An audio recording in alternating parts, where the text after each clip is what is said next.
Human Rights Commission meeting is now called to order. And we need to have formal roll call, correct? I just lost Dominique. Where'd she go?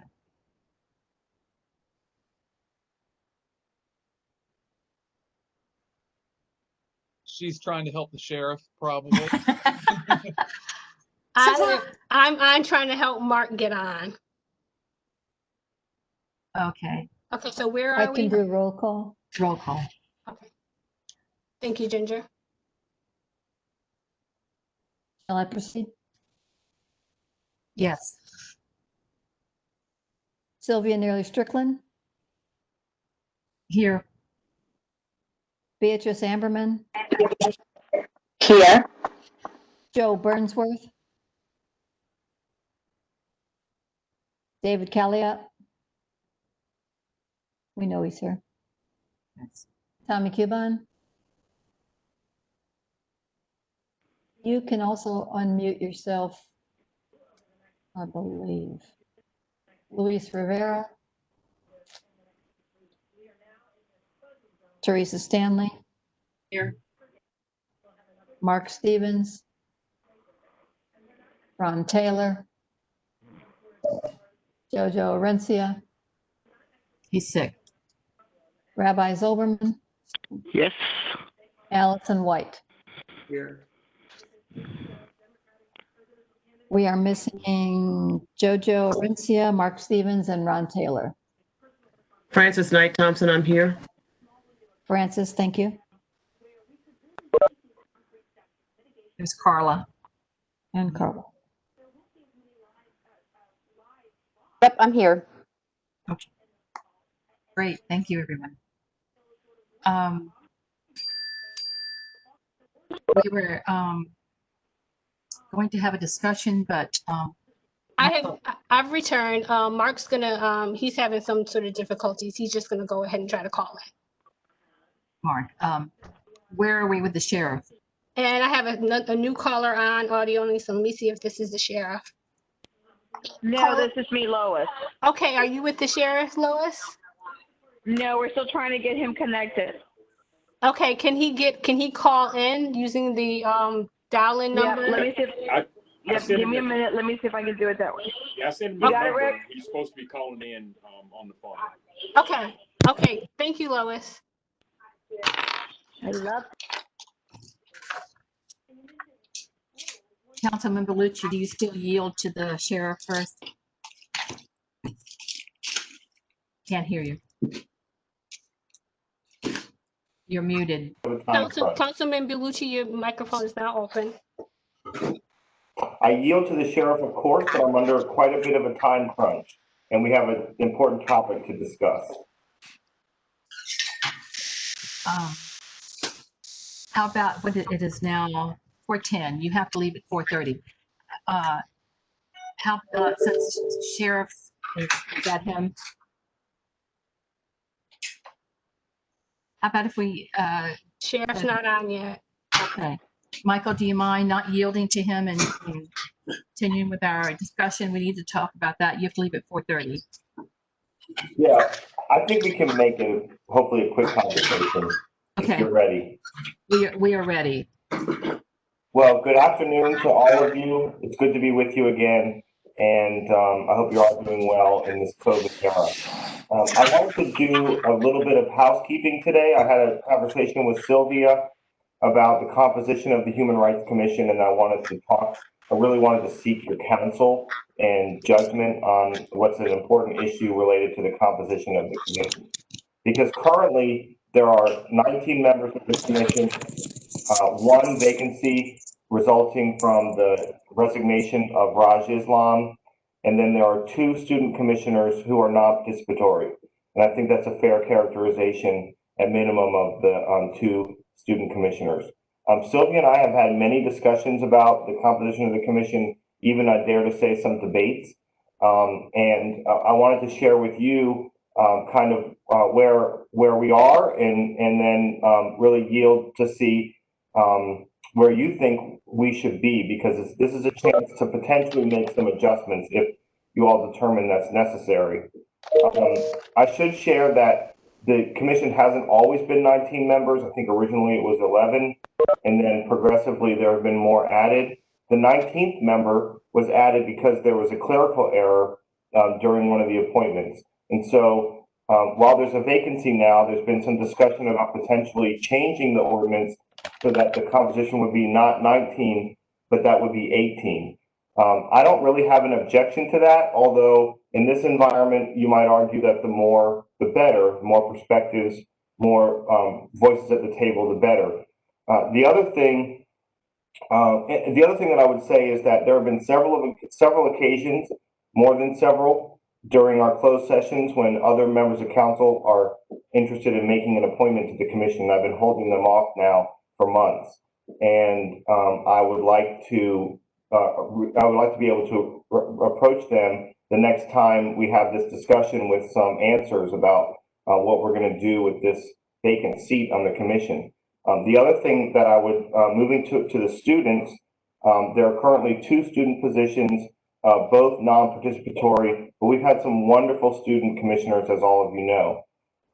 I'm personally hesitant about the concept of removing the student commissioners and removing their voting privileges. I think this is an important educational tool. It's an important part of our process, but I know there are other points of view. I would not be comfortable carrying an ordinance change to the council that includes removal of the student commissioners or removal of their voting privileges. But I think I would be comfortable potentially with having just 1 student commissioner rather than 2. And that might be something that would make getting quorum more manageable and managing all the logistics that you all have to do with such a large commission. So with that said, that's kind of where we are. And, you know, Sylvia and I both agreed we really should share this with the whole commission. And so I welcome your feedback and guidance and direction. I hope that makes sense. Thank you, Councilmember Lucci. Sylvia? How about if we start with the 19th? Am I on? Yes, you are on. Your mic is open. How about if we start with the 19th position? Does anyone have any strong feelings one way or the other? One moment, Sylvia. It looks like I have some new callers on. First of all, Jamal, can you hear us? I'm sorry, I can hear you. Okay, I just recognize that you have joined the meeting. Let's see, I have a caller here. Oh, The caller, sheriff, you should have- is this the sheriff? Excuse me, caller, you have joined us on Yeah. audio only. Can you identify yourself? Ken Stolly is here. Okay, all right, thank you. Welcome, Sheriff. Just wanted to make sure we identified you who joined us, and thank you. Thank you. Sheriff, if you don't mind waiting just a moment, we had to go ahead and start with the next discussion, and we'll get to you just as soon as this is over. Thank you for calling. Thank All right, you. that's fine. Thank you. So let's start with the 19th position. Does anyone have any strong feelings one way or the other? Okay, I have a virtual hand up by Commissioner Vice Chair Jenkop. Your mic is now open. Thank you. I'm really in favor of waiting for the City Council Committee on Appointing Commissioners to give its recommendations and not appointing at this time. We're thinking that this should be a vetting process, and I believe that human rights commissioners should be active advocates and representatives of their respective communities. Now, the number of commissioners may not be as important as the quality of what each can bring to the group. And I think that HR commissioners should represent our city in respect to racial, ethnic, religious, and marginalized groups. This is how we are the pulse of the city. And this is how we can speak for those who do not have a voice or may not be able to speak. We don't need a checklist per se, but we do need people who have a passion for human rights in order to fulfill our mission. And so my thoughts were regarding waiting for holding off and waiting for the commission on appointing commissioners to give us their feedback. Thank you. Thank you, Vice Chair. I just want to take one more moment to recognize that Commissioner Stevens has joined us. Commissioner Stevens, can you hear us? Yes, I can. Sorry about that. Okay, Little that's all computer right. problems. That's all right. Thank you and welcome. Thank you. Okay, so I have a virtual hand up by Commissioner Amberman. You had a statement. Your mic is now open. Oop. Your mic is, oh, just let me control the mic. So your mic is now open. Commissioner Amberman? Can you hear us? Commissioner Amberman, are you still with us? Okay, I think we may have lost her. Okay, while Okay. we're waiting for her, I want to check and see if any of our commissioners on audio have okay. anything to say. So I'm going to start with Commissioner Rabbi Zoberman. No. Okay, thank you. Commissioner Khaled? Commissioner Khaled, did you have anything to add? Any statement? No strong opinion, no. Okay, thank you. And it looks like Commissioner Amberman is back with us. So Commissioner Amberman? Was not able to hear anybody. So we were talking about the 19 members, and then I heard that everybody, and the Human Rights Commission should represent that community. I have to say that that has been always at the discretion of City Council. I feel that having a student present it's a good idea, but I think that there is a problem with having them only for 1 year and not being totally, attending our meetings and so forth. So reducing the student representation is a good idea. I also feel that, having the duty of voting makes it tough for them to participate. Present, an option. Thank you. Thank you, Commissioner Amberman. I see Commissioner White. She's raising her real hand. So I'm gonna unmute you, Commissioner White. Your mic is now open. Right, thanks. First, I don't see a button to virtually raise my hand. Do you see an icon in the top right corner of your phone? It may look like a set of lines or a person. Yep. If you click on that, your hand should be now at the bottom right corner. It says raise hand. Okay. Do you see it? Do you see it for me? Yes, we see it for you now. Perfect. And then you would just click it again to lower it. Okay. All right. All right, So great. I actually raised my hand, but now I can. All right. Regarding the number of commissioners, I think an odd number is always good. So I would be in favor of 19 over 18, and I think that's fine. In terms of student commissioners, I think we should still have 2 student commissioners, but I don't think student commissioners should be counted toward voting and quorum requirements. As the only person on the commission that actually teaches high school students right now, I know exactly what these students have to deal with, and it's a lot of responsibility. These issues that we face on the Human Rights Commission are very serious issues, and as a commissioner, we all bring our own experiences and wealth of knowledge. High school students are very pressed for time and have a lot of other things going on. In addition, most of these student commissioners can't even vote in a regular election because they're not 18 years old. I just think they should just not have voting privileges or count toward the quorum. I think they should be able to participate in everything else. And there's a precedence for this. I mean, there is a delegate from Puerto Rico in Congress, but they don't vote in Congress, but they can do all the committee meetings. So I would use that as an example.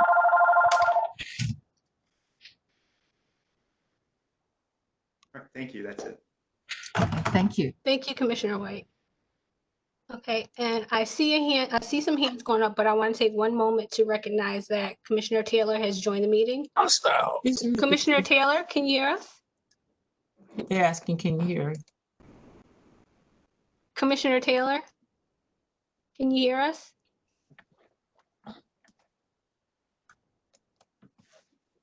Commissioner Taylor, are you with us? Okay, I will come back and check with him later. So I'm going to move on, and I see a virtual hand raised by Commissioner Stanley. Commissioner Stanley, your mic is now open. Yes, I just want to say that I concur with Councilman Berlucci's statements. And as someone who's worked diligently with students that have been very active and involved, they represent a demographic that has human rights concerns. And the only point I would like to make is that council, we realize that council has the authority to appoint, but it would be my hope that that could be vetted in such a way that we make sure that the youth understand what is required and that they get forward. That's mute and you hit it. Okay, Okay, we need to move pretty quickly. We have, it's 4:22. yes, thank you, Commissioner Stanley. Just a little housekeeping item here. If you have anything going on in the back, any audio or the audio, please make sure you mute that, and please allow me to control your microphone just so we aren't having any pop-ins of sounds or anything like that. Okay. Can you hear me? Yes, Commissioner Taylor, we can hear you. Okay. Okay. All right. Thank you. So I'm gonna go ahead and mute your mic. All right. And I don't see any other hands raised. Oh, Tommy, don't forget to use your virtual hand, Commissioner Cubine. And your mic is now open, Commissioner Cubine. Yeah, I just want to say we had really good experience with a student last year who worked with us on the mental health committee. And that I think we should have 2 students, but I do think that we should make every effort to include them in committees, reach out at least. I know that they're very busy, but I think we need to take the opportunity to reach out and to work with them closely. And I think that's could be very helpful to them and to us. Okay. Thank you, Commissioner Cubine. Just to respond to that real quickly, I've called them every month and reached out to them at least once a month and emailed them. So they have been reached out to also by the city clerk. Okay. Did you have a response, Commissioner Cubine? No, I just think that, we just really had good experience with one that we worked with, and that I was hoping could carry over, to others. And that person just took part in what we were doing, and that was good. Okay. Thank you. And I see a virtual hand up by Commissioner Heseltine. Your mic is now open. Hi. Yes, I agree with Councilman Berlucci and Commissioner Stanley that we should probably reduce to 1. But I do think that they should be held to the same standards if they are on the commission and they have voting privileges. They should be held to the same standards and attendance requirements. I mean, at this point, we're all virtual, so not reaching out to the chair, not reaching out and communicating. I don't think I think there's a lot of kids who would probably love this position, and I think we are underserved that we're not saying that's enough of this group and find another one. Okay, thank you, Commissioner. Vice Chair Gencott, your mic is now open. Yes, I didn't want to go without, now that we're talking about the students, it would be a great thing if we, as I talked about once before, if we had student ambassadors that were able to come and experience the Human Rights Commission. I mean, we have people who are in touch with students here on this commission that could bring them as an experience. The only negative point where we saw no student commissioners last year is that the voting, they held us up in our work. And that's really not fair to the commission. So that's the negative point of it. But I'd love to see student commissioners participating. Thank you. Thank you, Vice Chair. Councilman Berlucci, I see your virtual hand is up. Your mic is now open. Thank you. I just wanted to respond to a couple of points that I think were made. One was with regard to the Committee on Boards and Commissions. That committee has been held up by COVID and is not likely, hasn't even been fully appointed, and there's been no meeting scheduled, and it's not likely one will occur soon, I'm afraid to say. And so I don't think it would be realistic to imagine that we would be able to hold the 19th seat until that committee has met, reviewed its charge, and made analysis and recommendations. And so I think if the desire of the commission is to keep the 19th seat, then council, and I also think there's a desire by members of council to appoint a person to the 19th seat, that it's likely that will occur in the near future. The other thing with the students that I would say is, I know there's at least one student who's very interested, and I concur with the remarks that have been stated that the students should be held to the same standards that all members of the commission are held. And I think at this point, I don't know for a fact, but I believe at this point, both commissioners have missed the unexcused meetings, so they would not be members of the commission at this time. Thank you, Councilman. And I see a virtual hand up by Commissioner Knight Thompson. The mic is now open. Good afternoon to everybody, and I just want to weigh in on the discussion that I do agree that we would benefit from having 19 commissioners. I'm in favor of appointing another one. Student commissioners are concerned. I concur with what has been said as well, that they are commissioners that have been appointed by the city council. They should have all of the privileges that every commissioner has if they are appointed by the city council. By the same token, if they miss a certain number of meetings, they are no longer members of the commission. We look for other students to replace their seat. We also discussed briefly, and I can't remember what committee we were on, excuse my memory, but we did talk about the Minority Business Council and their associates program, where they have ambassadors, or they have, I don't know how you want to put it, we call them associates. They apply for, submit their resume, they submit their interest form and the talent bank form, and we review them, we appoint them as associates. From that bank, we submit names to become commissioners. So we talked about this, I think I explained it earlier. I would like to see that process happen for the Human Rights Commission, especially understand it through a resume. You get to see the kind of work that they're already involved in, and if it will, be aligned with the work that we are doing. That really would help us, help the city council to appoint members to the commission who are committed to the work. That's all I had to say. And thank you. Thank you, Commissioner. I see a virtual hand up by Commissioner Burnsworth. Commissioner Burnsworth, your mic is now open. Thank you. I agree with Commissioner White that I like the odd number, the 19 does that for us. So I would like, and I think right now, the more hands we have working, the better. Commissioner Thompson, I love the idea of the associates and finding that process. And one of the reasons I really like that is because our last two student commissioners have both represented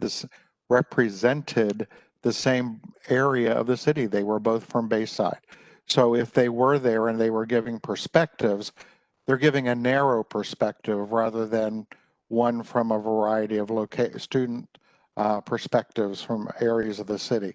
So that way we could assist in making sure that students from a variety of areas were here and able to give their perspective. So I'm with you on that, Commissioner Thompson. Thank you for that great idea. Okay. Thank you, Commissioner Burnsworth. I'm going to take a moment and check to see if our commissioners on audio have any statements or input to make on the issue. Commissioner Zoberman, did you have? No. Did you have anything to add? No, not at this time. No. Okay. Thank you, Commissioner Zoberman. Commissioner Khaled, did you have a statement to make? Okay, thank you, Commissioner Khaled. Okay, I do not see any other virtual hands up. Chair Nair Strickland. Okay, let's see. What I can tell from everyone's input, we're all cool with keeping the 19 members, and as Councilman Bellucci said it needs to be filled. Can we just do that at consensus? Is there anyone that objects to that? I can do a roll call vote. So I'm gonna go down the line and ask each commissioner, yay or nay on keeping the 19th commissioner position. So starting with Commissioner Stanley. Yay. Thank you. Commissioner White. Yes. Thank you. Commissioner Hazeltine. Yes. Thank you. Commissioner Amberman. Commissioner Amberman. Yes. Thank you. Commissioner Knight Thompson. Yes. Thank you. Vice Chair Jencott. Yes. Thank you. Commissioner Gunn. Yes. Thank you. Commissioner Burnsworth. Yes. Yes. Thank you. Commissioner Stevens. Yes. Thank you. Chair Neer Strickland. Yes. Thank you. Commissioner Taylor. Commissioner Taylor. Aye. Thank you. Commissioner Cubine. Yes. Thank you. And Commissioner Zoberman. Yes. Thank you. Commissioner Khaled. Yes. Thank you. And that is it. And we have a vote of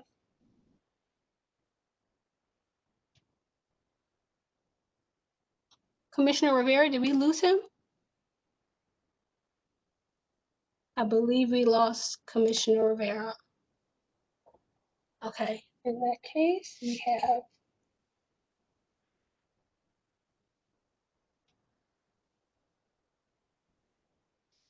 $14 yes for keeping the 19th commissioner position.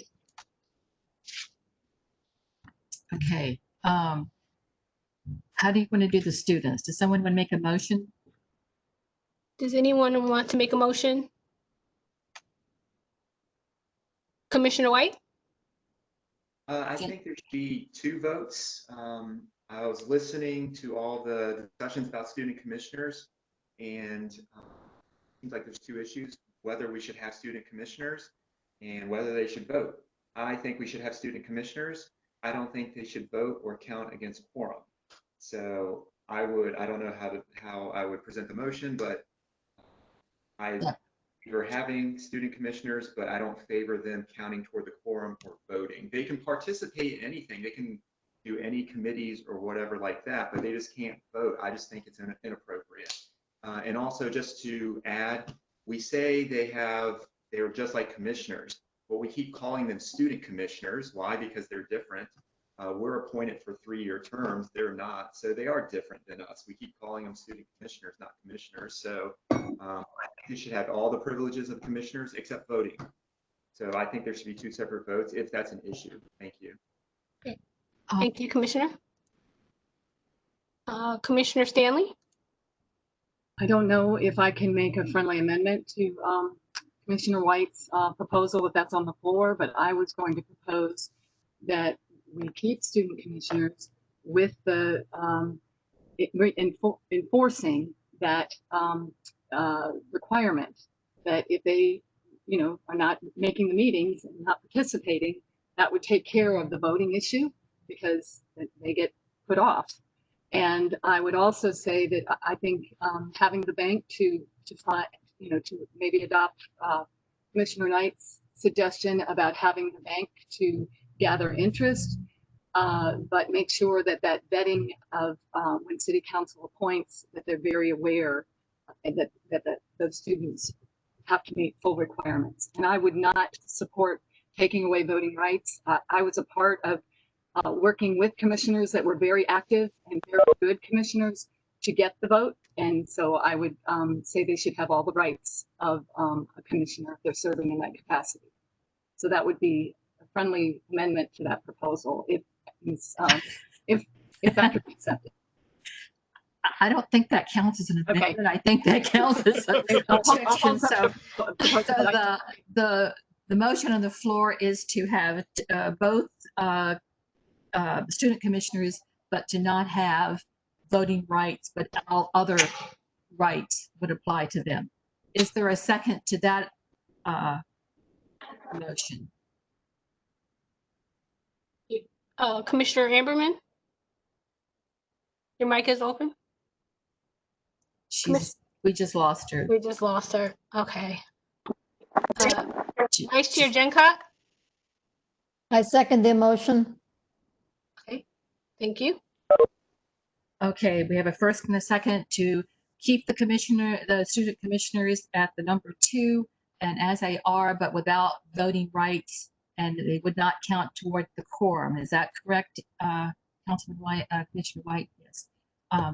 So let's take is there any discussion on that motion? I have a virtual hand up by Commissioner Gunn. Did you just put that down? Yes, I did. Okay, all right, thank you. Commissioner White, did you have more to say? No, your hand is up, Commissioner White.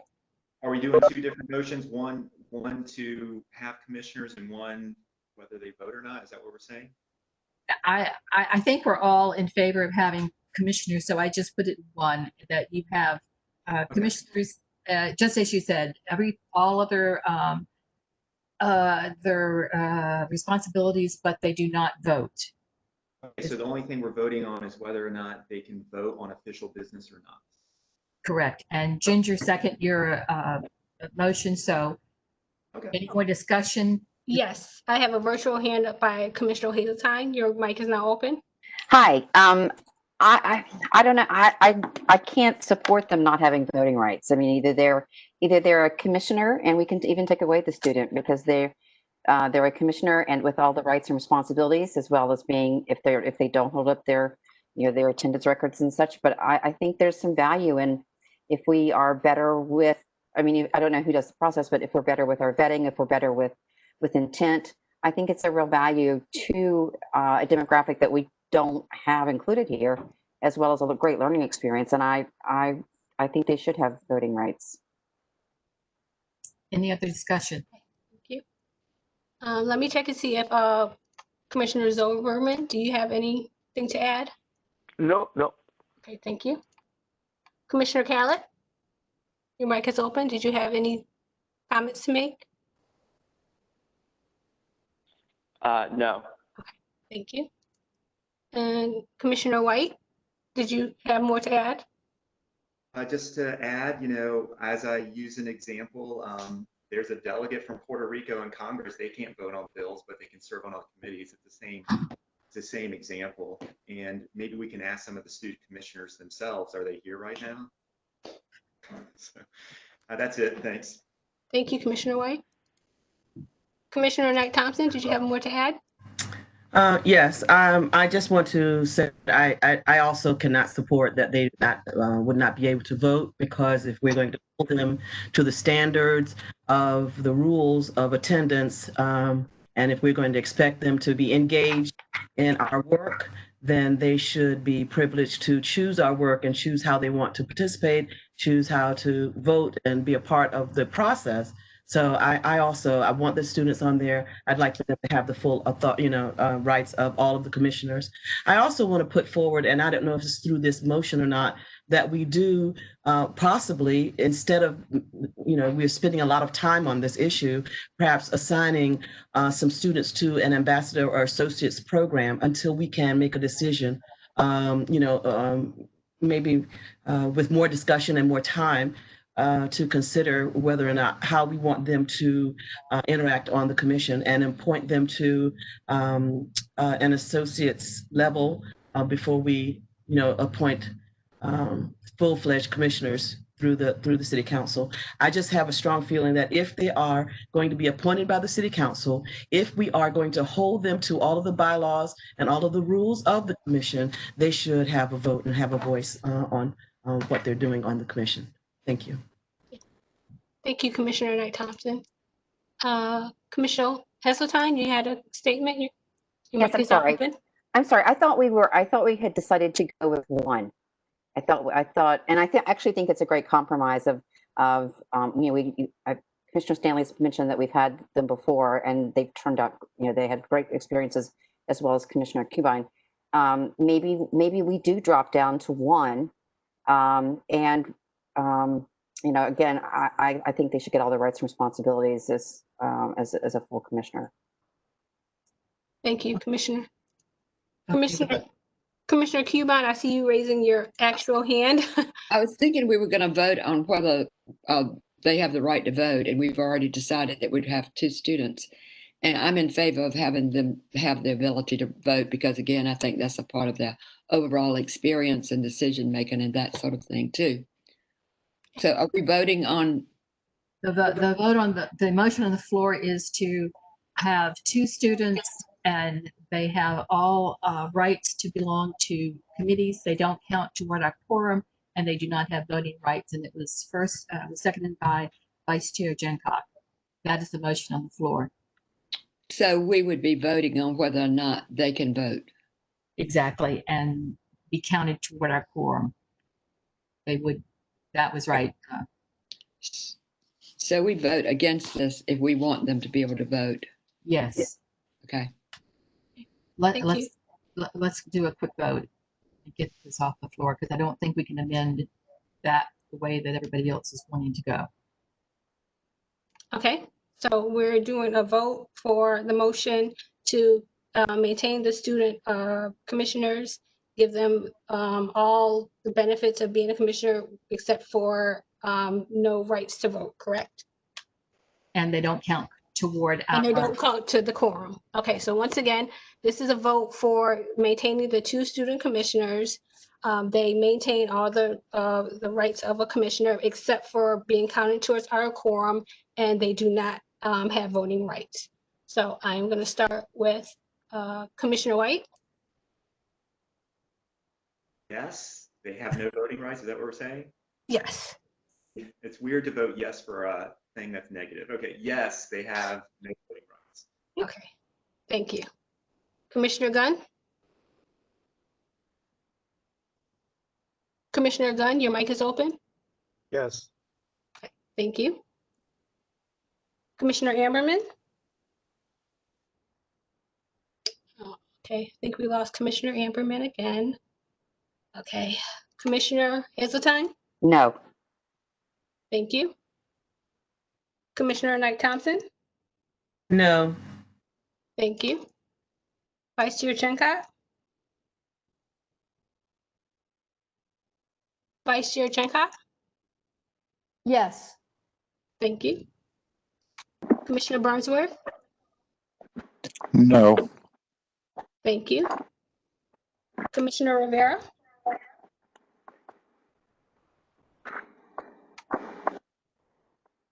Commissioner Rivera?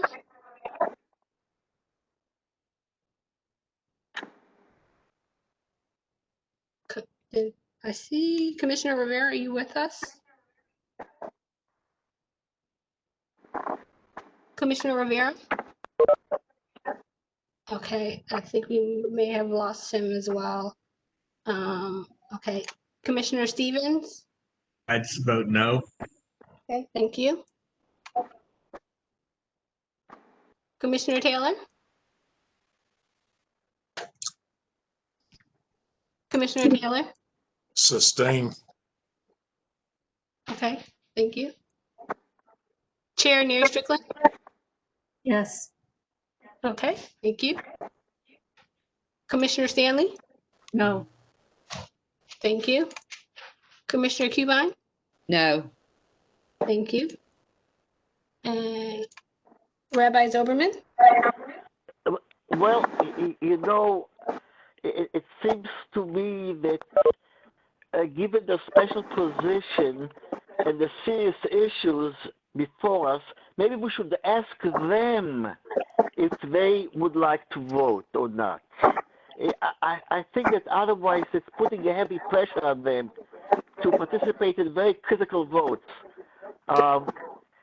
So if there's a way to consult with them, whether or not they would like to do it. Okay. Thank you, Commissioner Overman. Was that a yes or a no? Is that a yes or a no, Commissioner Overman? Well, I would move toward yes. Okay, thank you. Commissioner Khaled? Yes. Okay, thank you. And Commissioner Amberman, I think we got you back, Commissioner Amberman? No. No, okay, thank you. And Commissioner Rivera, we have you back too? Can you tell me what what we're voting on again? Go ahead. We're voting on maintaining the 2 student commissioners. They maintain all the rights of being a commissioner, except for they don't count towards our quorum and they don't have the right to vote. I vote no. Okay, thank you. All right, and with that, we have 8 and 8 no, 1 sustain, and Abstain. 6 yes. So we're going to now, do you want to, anybody else want to make a motion? Carla, did you want to put your motion forward? Okay. Okay, Commissioner Hazeltine, Thank your you. mic is now open. Thank you. I make a motion to reduce the student representation to 1 and give them all the privileges and responsibilities that all the commissioners have. That now's a great time to do it because of the school student getting started. But anyhow, so my motion is to reduce the student representation to 1, yet give them all the rights and responsibilities of a full commissioner. Thank you, Commissioner Hazeltine. Okay, Commissioner Amberman, I see your hand is raised. I second the motion. Okay, Okay, is there any discussion? Commissioner White, I see your hand is raised. Tom. I didn't raise my hand. Oh, okay. Can you just click the hand raise button and bring it down, lower it again? I'm sorry. Thank you. That's okay. Thank you. Same to you, Commissioner Amberman. If you don't have anything more to add, can you make lower? And Tommy does. Thank you. Okay. So, Commissioner Cubine, your I mic thought is we now had- open. I understood we had already decided that we would have 2 student commissioners. That Motion failed. I tried to clarify that before, and that the question really was whether they could vote. It was, and it failed. So now the motion on the floor is that we have one student with No, full everything. And No, I thought clarified that we had already decided we would have 2 students. Okay, I'm sorry to take the time. Okay. And Okay. any other discussion? Let me check with Rabbi Zoberman. It's taking too much Did you, time. Rabbi Zoberman, did you have anything to add? I would go along with it, yeah. Okay, thank you. And Commissioner Khaled, did you have anything to add to this? Commissioner Khaled, are you with us still? Yes, nothing to add. Okay, thank you. Okay, Okay, let's, any more discussion? If not, we'll vote on, we would have reduced the students to 1 with full membership. okay, so I'm going to start the roll call voting to reduce the student commissioners down to 1 with full commissioner rights. So starting with Commissioner White, your vote? Yes. Thank you. Commissioner Gunn? No. Thank you. Commissioner Amberman? Yes. Thank you. Commissioner Hazeltine? Yes. Thank you. Commissioner Knight Thompson? No. Thank you. Vice Chair Junka? No. Thank you. Commissioner Burnsworth?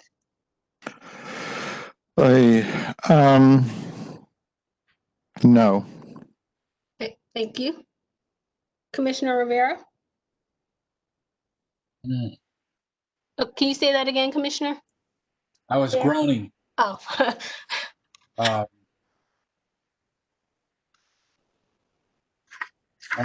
I say yes.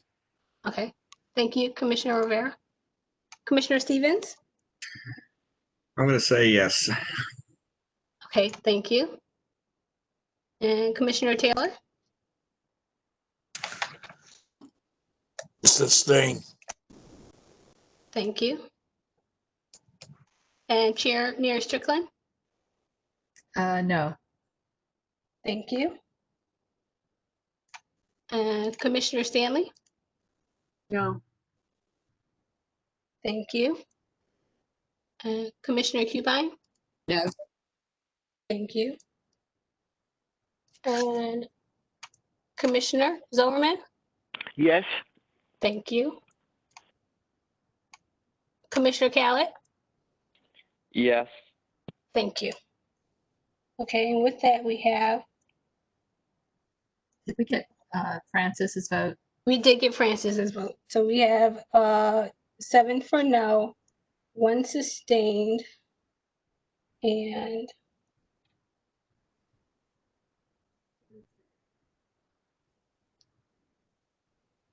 As a verb, it means strengthen or support. and 7 yes. Okay. I'm gonna, I can't make a motion.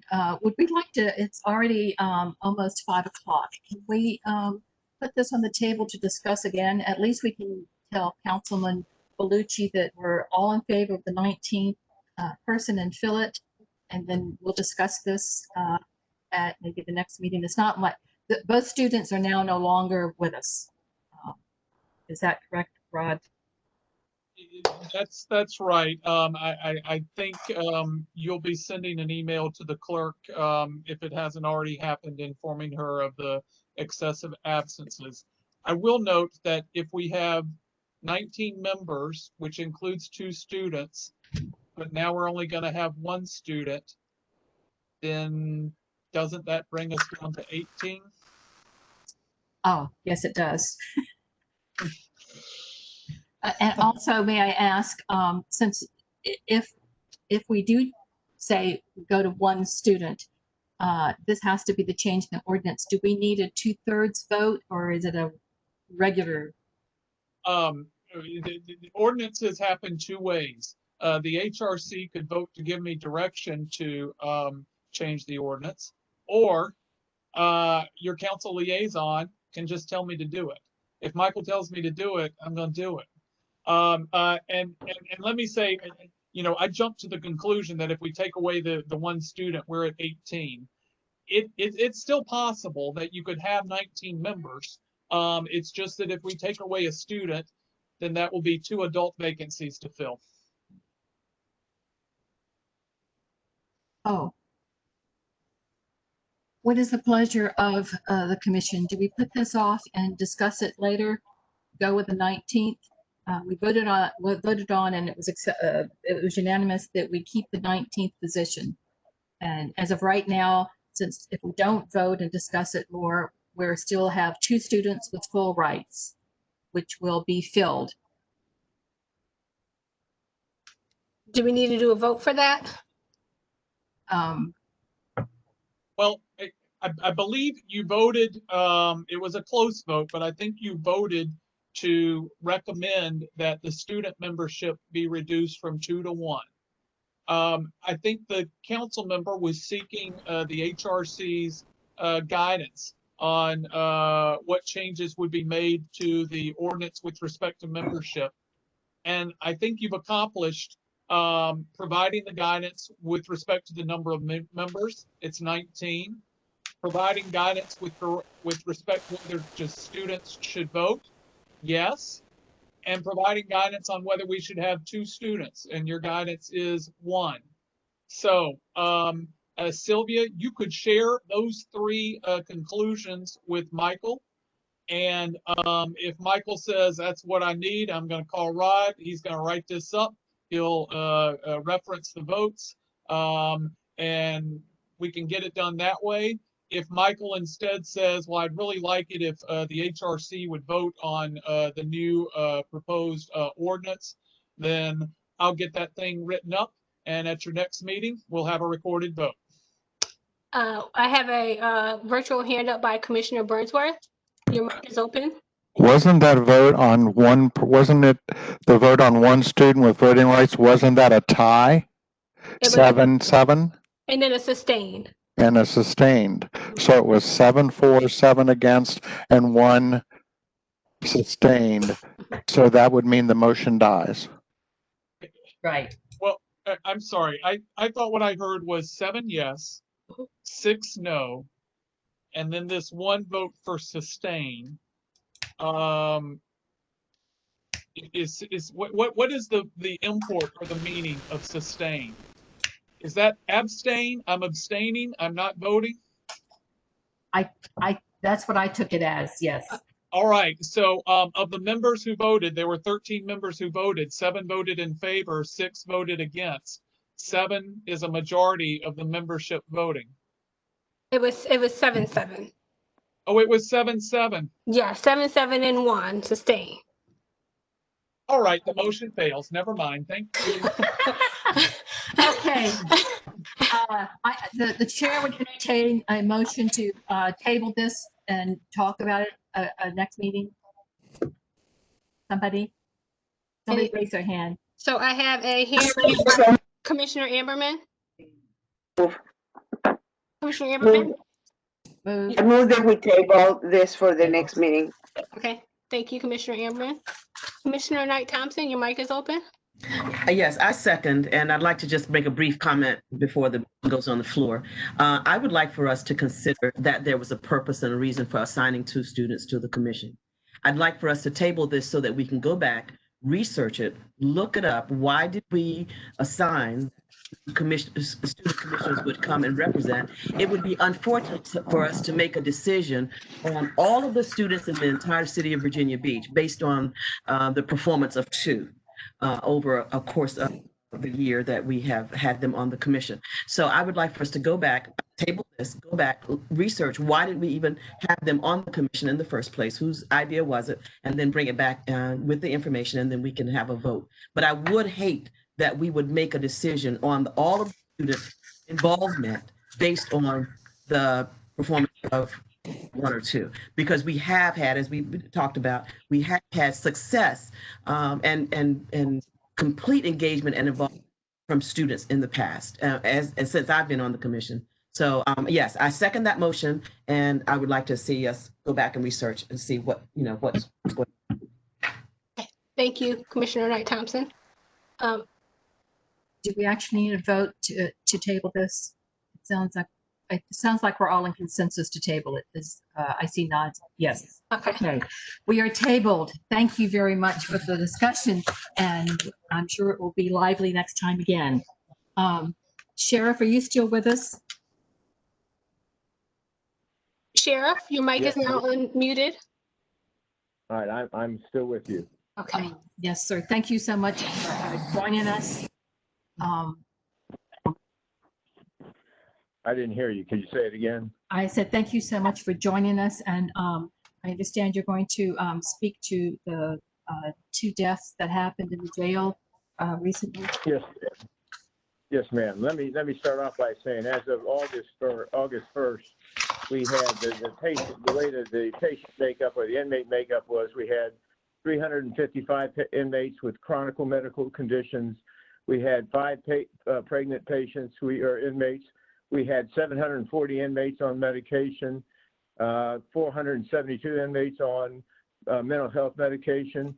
We had 14 on HIV medication, and then we had some going through withdrawal. So we don't have a healthy environment in the jail to start off with, but we try not to have any deaths in the jail, but it seems to be a certainty that we're going to have those. And on the first one I'll talk about is Anthony Wayne Hulas, and he was 20 years old. A deputy found him at 2:45 on a routine check, and he was having problems breathing. He was in severe mental condition or medical condition. He called the code 99, which is an emergency medical condition. Our nursing staff responded there, rescue responded, fire responded, and they declared him dead about 3:20 a.m. And it turns out that he had we knew this at the time, but he had a chronic kidney disease, kidney failure, and he refused medication for the last 2 years, and he's been off medication for 2 years, and there's no report back from the medical examiner's office, but I think the preliminary indications it was acute kidney failure. Any questions on UHAS? Any questions from any commissioners? Okay, I don't see any hands. Let me check with our commissioners on audio. Rabbi Zimmerman, did you have a question? No. Okay, thank you. Commissioner All right. Kelly, did you have a question? Your mic is now open. Thank you. What was this man originally in jail for? He was an FTA for failure to appear and for a misdemeanor, I believe. Okay.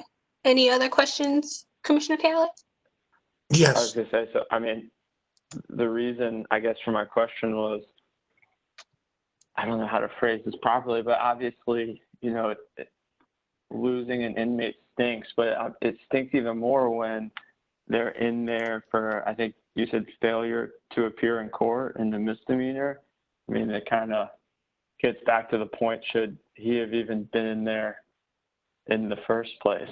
And could that have all been prevented? I want to strongly disagree with you there, because I think that justice is blind, and justice has to take the victims and the defendants the same, regardless of what their medical conditions are or their health conditions are. We don't put them into jail. The courts put them into jail. The police officers arrest them. And in this case, they didn't show up for court, so the court issued a failure to appear and incarcerated them. And so the same procedure is followed for just about everybody that goes through that process. He was not able to make bond. He did not bond out, and he was a frequent flyer in the jail. He had a lot of problems, and so I think that, you know, I think that you can't decide whether the death is valid or not based on whether they're incarcerated. It's whether they had, whether they died naturally or unnaturally.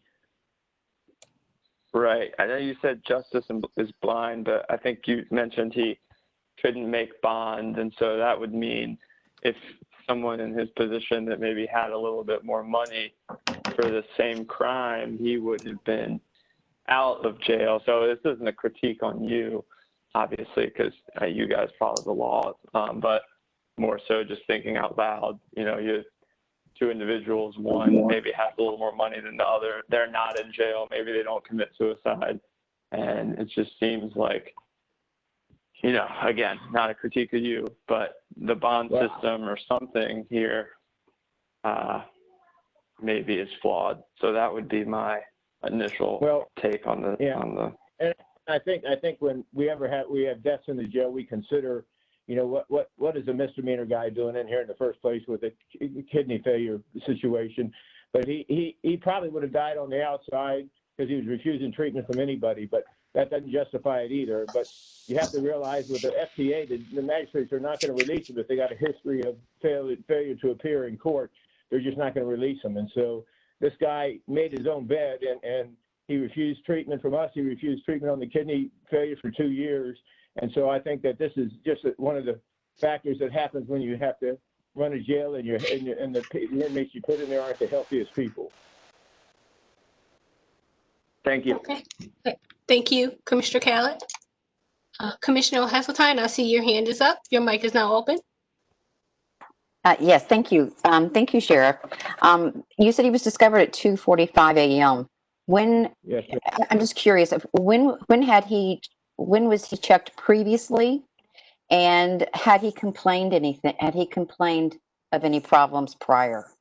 That he did when he was he was with both of these gentlemen that died were in our quarantine population.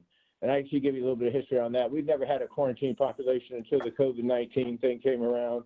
And we put out about 300 inmates on the street on low-level crimes that had 90 days or less to serve. So we put them out to make room for a quarantine block.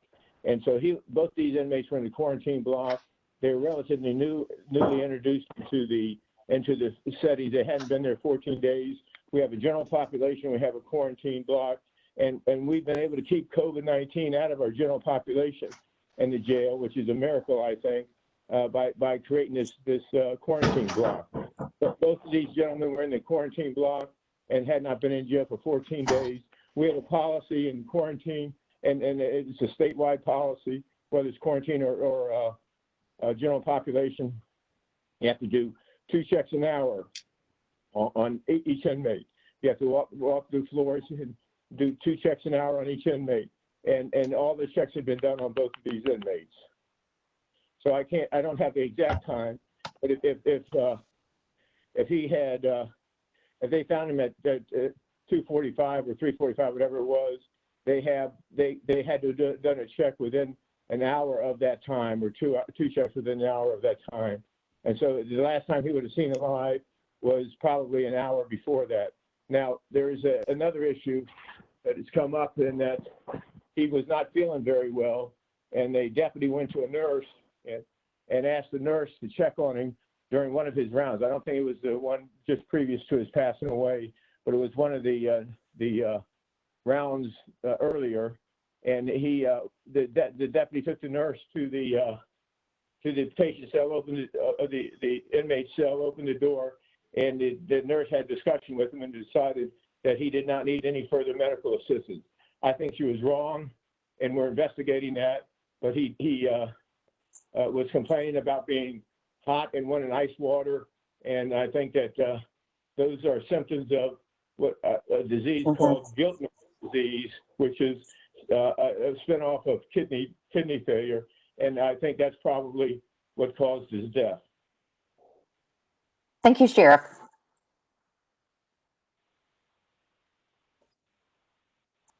Any other questions about that? Hello. Hello. How you doing, Sheriff? I'm doing fine. How are you doing? All righty. Hey, I just got a couple questions. You said that the checks was within standard and everything. That's great. And then you said your internal affairs is looking into it also, right? Who is? Your IA department. Our IA does it, but we have an agreement with the police department. Any deaths that occur in the jail, the police department investigates. So we have a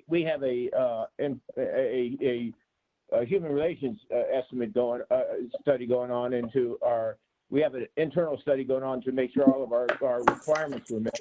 But the police department investigates the death, and of course the state has deferred or awarded the authority to the DOC, the Department of Corrections, to also do the investigations. And I've asked the DOC to do an investigation into both of these deaths. Okay. All right. Mm-hmm. Hi. Where's the I'm taking your thing. Oh, thank you. Any other questions on the first death? Hearing none, I'll go on to the second death. The second death occurred on August 9th. A deputy sheriff found Carlton Lee Lawson, 50 years of age, from Ashland, Virginia, unresponsive in his cell. The condition he found him in is he had tied his bed sheet around the top rack of the top bunk, put his feet in the ladder, and then fell forward and hung himself. And the jail medical staff were called. The Virginia Beach Fire Department and the emergency squad also responded. And they declared him dead at 1 a.m. in the morning. And I think that he was in jail for a third offense DUI felony, and he was we didn't know it at the time, but he tried to commit suicide 10 years ago. We don't do a 10-year look back. We do a 3-year look back or 4-year. I've decided to extend that forever and try and find out whether anybody's ever tried to commit suicide. But we have taken enormous steps to try and prevent suicide in our jail. We have a suicide room where anybody that's suicidal goes in the room. He would not have qualified for that under our current process, but he was also in quarantine, and we have made sure that we have certain protocols. if somebody comes in suicidal, they get one protocol. If somebody comes in under the influence of alcohol, they get detox protocol. And now we have a quarantine protocol for everybody that comes into jail.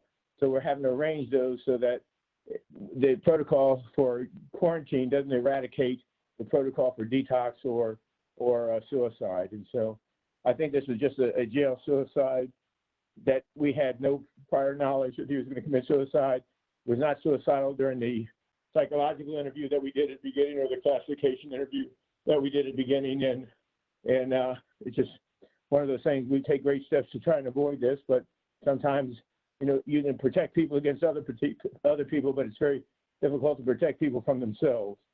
And so any questions about this one? Yeah, Any questions from the commission? yes. Okay, Commissioner Taylor, your mic is open. Sheriff, how you doing again? All right, has he ever been detained by Virginia Beach Sheriff Department, been held before prior to this? Yes, I think he had been detained. He had been arrested, and I think he's been in there. He was a frequent flyer too. He'd been 2 previous DUIs in there. Okay, and he never, in those previous incarceration, did he have any suicidal ideation in his record? Yeah, no, Ron, the only way we would have been able to figure out that he was suicidal is if we would have gone back and he would have answered the questions correctly. Right. You know, we asked if he ever had any suicide tendencies in the last year or tried to commit suicide in the last 3 years. And if they say no, then they get, if they say yes, then they get put into our suicide protocol. But our questions would not have covered this, would not have gone back that far. Right, right. And when somebody goes into suicide protocol, they have to be watched until the medical people release them and say they're not a threat to themselves anymore. And then in addition to that, they can never be housed alone. Because we found out that inmates don't allow other inmates to kill themselves. They don't want to see that. So all of the inmates that we've ever had commit suicide are housed alone. And so it's something that we are very strict about. Do y'all use the turtle suit? Use the what? The turtle suit, the green. Suit. Yeah. Yeah, if they're determined suicide, they go into a suicide smock. It's a green smock. Okay, that's purple. Okay, y'all on top of it then. You got the turtle suit. Yes, sir. Mm-hmm. Okay, are there any other questions? My hand has been raised. Okay. Sheriff Stolle, I really want to offer condolences. I know this is very difficult on you and your staff.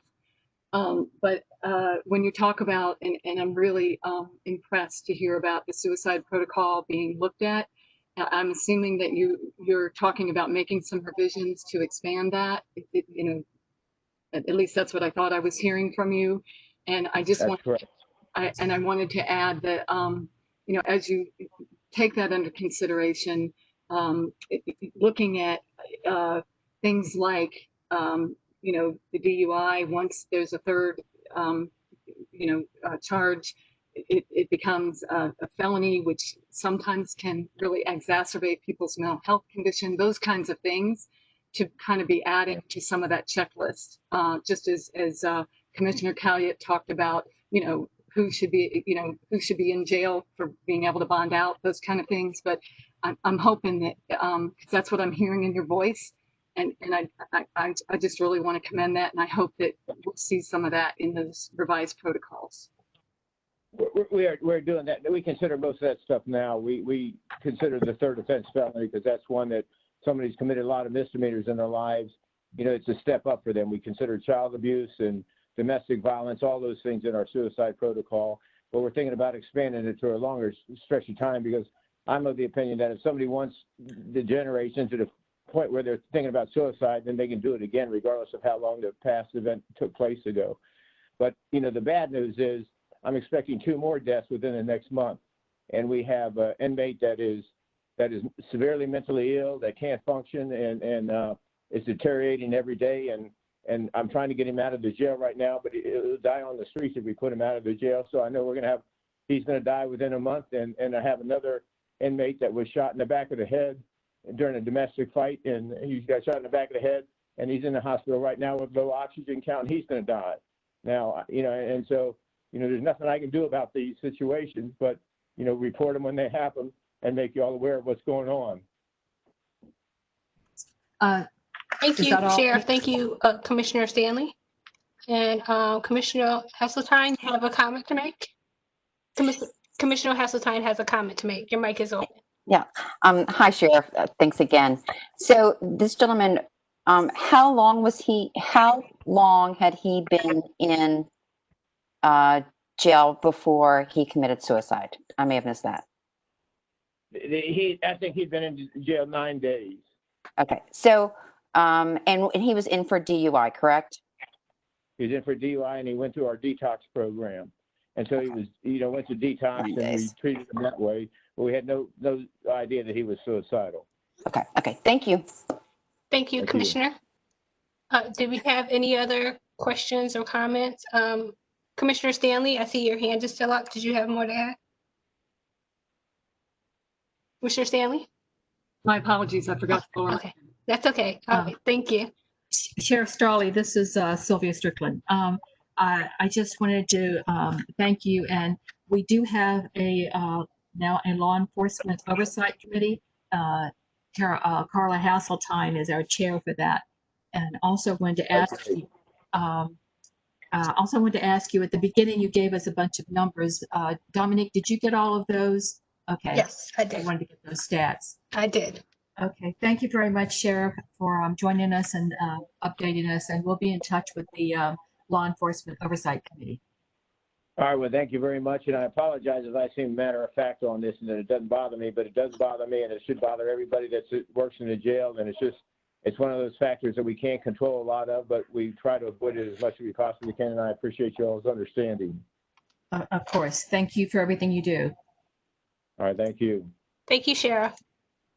Okay, I had failed to get the minutes approval, but we're running out of time, and Chief Sakara has patiently waited to do their presentation. So, Chief, do you have time to do it? Chief Sakara, your mic is now open. We certainly can try to rapid speed it, or we can push it to next month. Your preference, Madam Chair. I'd like to have a full presentation, and because there's going to be questions. So if you don't mind, and I'm sorry to do this to you again, it's only been since October, so possibly before next October we'll get to see it. Yeah, well, okay, time's running out in more ways than one. Yes, sir. I got that loud and clear. All right.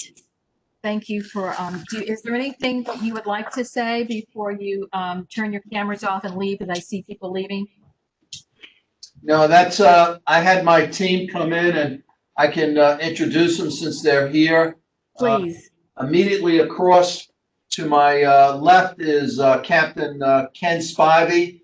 He's being reassigned to the commanding officer of our professional development and training. He's taking Chief Dave Squire's job, as Dave is leaving us to go to Wrightsville Beach in North Carolina. Sitting at the head of the table is Shelley Meister. I think everybody recognizes Shelley, and she's been actively involved with the HRC as our one of our liaisons. And to my immediate left is Lieutenant Brent Burnett. I had asked him to join us today. He is the incumbent lieutenant in professional development and training, but is asked to be reassigned after serving 4 years in the training position and done a remarkable job. Directly across from me is Captain Billy Zelms. He's our special projects commanding officer, and he's working through our technological process to include our integrated public safety program, and he's also going to help me with some of the oversight of internal affairs, since a lot of my time has been placed elsewhere with the interim role as chief. So I look forward to chatting with you guys next month, and we have the PowerPoint presentation ready, and we'll be able to add some relevant data on our current academy class as we get closer to that next meeting. Great, thank you. And please accept our appreciation for everything that you're doing and keeping us informed. It's a vital part of what we do. Thank you so much. Yes, ma'am. Okay, next on the list is I'm just going to mention briefly that we are going to have, well, I'll finish this off. We are going to have a retreat, and it's in the planning. So we'll be getting, Ginger and I'll be getting the work plan out to you for you to put in your updates, and then we can talk about it and get ready for that retreat and work plan update. And can we go back to the minutes and get approval for the minutes? Everybody receive it in your package? If I may, I would like to ask the commission's indulgence. Would whoever makes the motion to approve the minutes move for the approval of the minutes with any tiny technical changes that Rod needs to make to the statutory provisions that are cited for the basis for the closed meeting? What Dominique put in the minutes is what I sent her, but the law changed in July. So I just need to double check everything, and any change that I would make would be something like, instead of 568, it's 573, or it will be very minor. It's just dotting our I's and crossing our T's to make sure we've got it exactly right. Thank you. So do we have any motions to approve the minutes with those minor corrections that Rod may need to make? I have a hand up from Commissioner Hazeltine. I approve the minutes. I make a motion to approve the minutes with the corrections. Thank you. Do we have a second motion? I have a hand up by Vice Chair Jenkott. Your mic is now open. Your second? Second. Okay. All right. So any discussion on that? Any other changes or corrections anyone saw? I'm going to go to our commissioners that are on audio only. Commissioner Zoberman? Nope. Okay, thank you. Commissioner Khaled? No. Okay, thank you. Okay, with that, I am going to start a roll call vote for the motion to approve the minutes from the July 9th meeting with any minor corrections that Rod may need to make. So starting with Commissioner Stanley. Commissioner Stanley? Approved. Thank you. Commissioner Heseltine? Approve. Thank you. Commissioner White? Approved. Thank you. Commissioner Amberman? Yes, approved. Thank you. Commissioner Knight Thompson? Approve. Thank you. Vice Chair Jenkott? Approved. Thank you. Commissioner Gunn? Yes, approved. Thank you. Commissioner Burnsworth? Approve. Thank you. Commissioner Rivera? Commissioner Rivera? Oh, okay. Thank you. Your mic is open. You can speak. Oh, let me turn it on. There it is. Approved? Approved. Okay, thank you. Commissioner Stevens? Approved. Thank you. Commissioner Taylor, your mic is open. Approve. Thank you. Chair Neer Strickland? Aye. Thank you. Commissioner Cubine? Yes. Thank you. Okay, and with that, Commissioner, did I get Commissioner Zoberman already? Yes, yes. Okay, thank you. Commissioner Khaled? Your mic is open? Yes. Okay, Yes. thank you. Okay, thank you. With that, the minutes from July 9th with the minor corrections from Rod have been unanimously approved. Okay, I have on the agenda that the remarks are from Rod, but you've already done that, correct? You have more. I have a little bit more, but I'm going to make it quick. Okay. You probably saw the invitation from Dr. Parrott about the webinar on resources for students and families experiencing homelessness in the city. And I would encourage all of you with an interest to take part in that webinar. It sounds like there'll be a lot of helpful information to learn. The reason I'm talking about this is Dominique astutely realized, well, wait, this might be a meeting of the Human Rights Commission. And she analyzed it correctly. It's a webinar. So that doesn't sound like 3 members of the Human Rights Commission talking about Human Rights Commission business, which is, of course, our test. 3 members of the HRC discussing HRC business. That's a meeting we have to give public notice. But she also noted that there, it looks like at the end of the webinar, there's an opportunity for questions. I would urge everybody to participate in this, but if you're going to ask a question, instead of saying, how can the HRC help with this initiative, would you please say, how can members of the community help, or how may I help? What I'm getting at is, so long as members of the HRC don't talk about HRC business at these webinars and at these meetings of third parties, we don't have to give any notice. It's not a notice of the minority of the Human Rights Commission.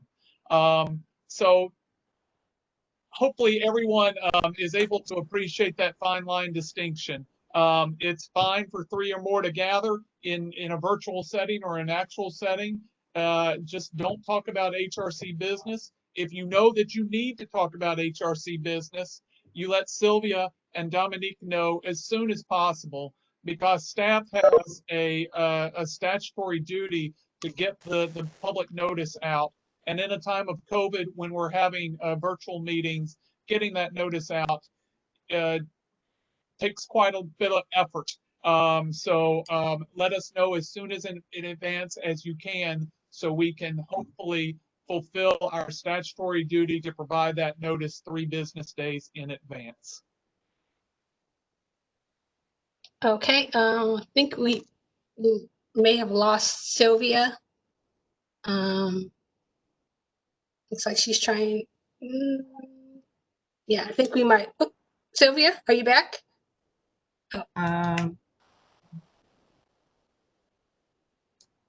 think we may have lost her. Ginger, did you want to?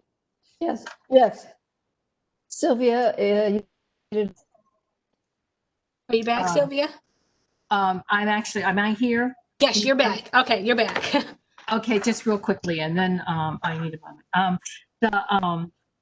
I've been contacted by I guess she heads the LLL, which is the Listen, Learn, Love group, and I know that we've all talked about it, so I just wanted to bring you up to date. She has contacted us and wants to make a presentation to us about the LLL. There were a couple things that she asked, and after speaking with Rod, one of the things that she wanted us to do, she's with Venture Realty, and they are doing a big apartment complex with 20% of what she calls affordable housing. I'm not sure how many units there are, but regardless, she was asking any of us to speak on behalf of the Human Rights Commission for the project to be approved. And I just told her that it was out of our lane and we could not speak to that. She's also mentioned to us that they have changed the city seal and removed the bottom wording, which is something about the beginning of our nation, and put in that Virginia Beach is a sanctuary city for human rights. And I wanted to get a quick response about how you feel about the phrase they're going to use they're going to use that phrase regardless, but I told her that she could not use the seal and just change the name, that she would probably get in trouble. Am I correct with that, Attorney Ingram? That is exactly right. The city clerk's predecessor had my office go to extreme lengths to obtain copyright and trademark protection for our city seal, the city charter, which is issued by the General Assembly when they created the city of Virginia Beach, vested in the city clerk, custodianship of that city seal, and it is unacceptable for third parties to tinker with our seal and change things. How it is used, if it's used in political speech, our ability to put a stop to that is not quite as easy as if they were going to change our seal and use it in commerce, use it to sell things, which I don't think that's their goal. But I understand this group of citizens think they have an improvement to our seal. They are welcome to share their ideas with the city council. But until the city council tells me the seal is changing, we're going to stick with the one that's registered with the Trade and Patent Office. Okay, and so of all the things that Donna McMillan has asked, it leaves us to one. She said that her partner, Pharrell Williams, is looking to do a very large forum, but she had no details. And the other is that she wants to present to us, and that is up to you. I said we take the presentations, and if you want to hear her their presentation on LLL, which is Listen, Learn, Love, we can schedule that for a presentation at one of our meetings, but again, it takes up our meeting time, and it would be up to you. Anybody have any thoughts on that?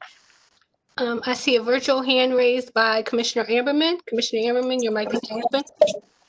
Thank you very much. And I am very concerned about the association of this community group with our Human Rights Commission, because it seems to me that there are a couple of things, like Rod mentioned, that seem to be amiss. Number one, the fact that they're using the term sanctuary anything. That is a loaded word, and I feel that it just attracts a lot of negativity. Even though it sounds very good, we are to be very careful and cautious. And for those reasons, it seems to me that the fact that they're going to present to us could also be used as a promotion for their efforts by saying that they just presented to us. It almost seems like the public perception may be that somehow we are on board. So I just wanted to express those two concerns so that, we make a very wise choice whether we have them present. And of course, I'm interested in knowing their plans because it affects everybody in the city, but just by their efforts of coming with definite ideas that rebrand our city and not even taking into account everybody else, I think that it behooves them, rather than having just a conversation with what they already have planned, to approach any body, and especially the Human Rights Commission, with an open discussion. That is a different story. Thank you. That is my comment. Thank you, Commissioner Amberman. Okay, I don't see any more virtual hands raised, but I do want to check and see if our commissioners on audio have anything to add. Commissioner Zoberman? Nope. Okay, thank you. Commissioner Callett, did you have anything to add? No. Thank you. Okay, and I don't see any other virtual hands raised. Mayor Strickland. Okay, so the question is on the floor, then I guess do we want to entertain their, I know that we have problems with, I do, using the word human rights and sanctuary city, but do we want to hear their presentation, and do you want to take that time to, out of our meetings to do so? Anybody interested in? Is shaking your heads are good. Vice Chair Gincott, you have your hand raised? Yeah, I'm doing a thumbs down. I'm not interested in hearing it. I agree with Beatrice that we are blurring the lines between the business community and promotion of a business venture, because that is venture realty. It's not in our lane. I don't want to be associated with that. Thank you. Thank you, Vice Chair Gincott. Commissioner Cuban, I see your hand is up. Oh, I agree with Ginger and Beatrice. I also wanted to add that, you know, there are other groups that I personally would like to see us invite, and I think others may too, that have to do with some of the things that are, some of the resources and some of the things that are needs in the community. So you might let them know that, you know, I don't know. I will.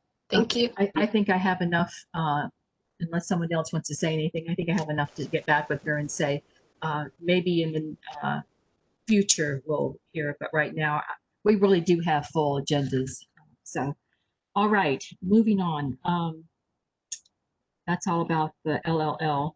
And I think the awards committee met a couple of months ago. And David, are you still there? Commissioner Callett, your mic is now open. Yes, I'm here. Did you have anything to say about the awards committee, Commissioner Callett? Oh, sorry, I wasn't paying attention there for a second. What, you just asked me to give a brief update? Yes, and Ginger will help. I don't know that we have an update. Don't we have a meeting coming up? David, we have the minutes attached to today's meeting, so those minutes are right there if there's any highlights. Okay, I can never remember what calls came before what. Let me pull it up. If you're looking at it, you can go ahead. I'm not. I gotta go find it.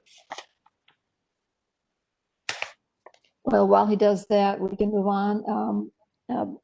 Next is the Forums Committee. Beatrice, any updates for us? Commissioner Amberman, your mic is now open.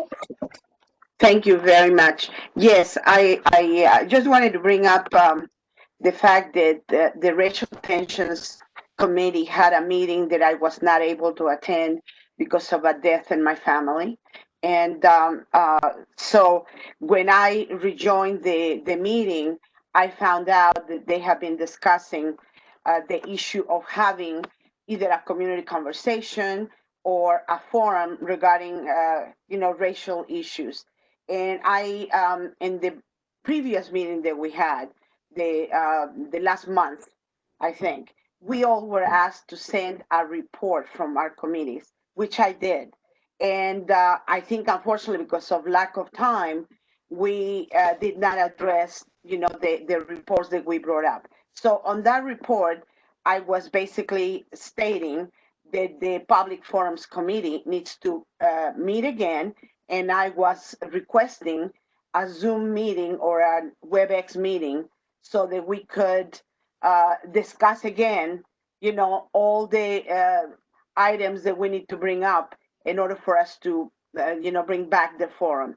And just to remind everyone, I wanted to say that unfortunately, the COVID-19 pandemic came up 2 weeks basically before our forum, and everything was all set up. I mean, we had speakers, we had the program, we had the venue, we had the everything, even the fact that we were going to have a small reception afterwards.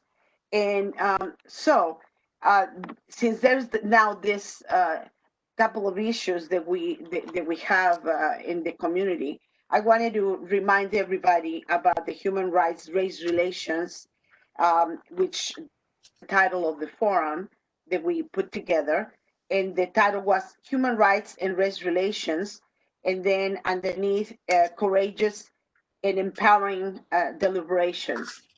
And with our panelists, first of all, we had Jessica Killian.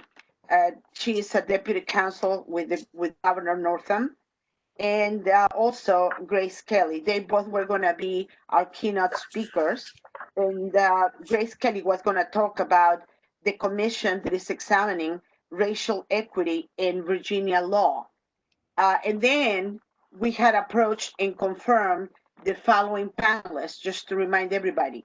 We had Claire Guthrie Gastañaga representing the ACLU. She is the executive director. We had confirmed Paula Bazemore with the Hampton Roads program manager for Virginia Center for Inclusive Communities. We had Dr. Amelia Rose Hammond representing the African American Cultural Center. And we also had Jackie Glass. She's a Navy veteran and I think a very well-followed podcaster in the African American community and other communities. Also, Rabbi Israel Silverman had confirmed, as well as Michael Butler from our community. So anyway, just to remind you who their speakers were and what the topic was.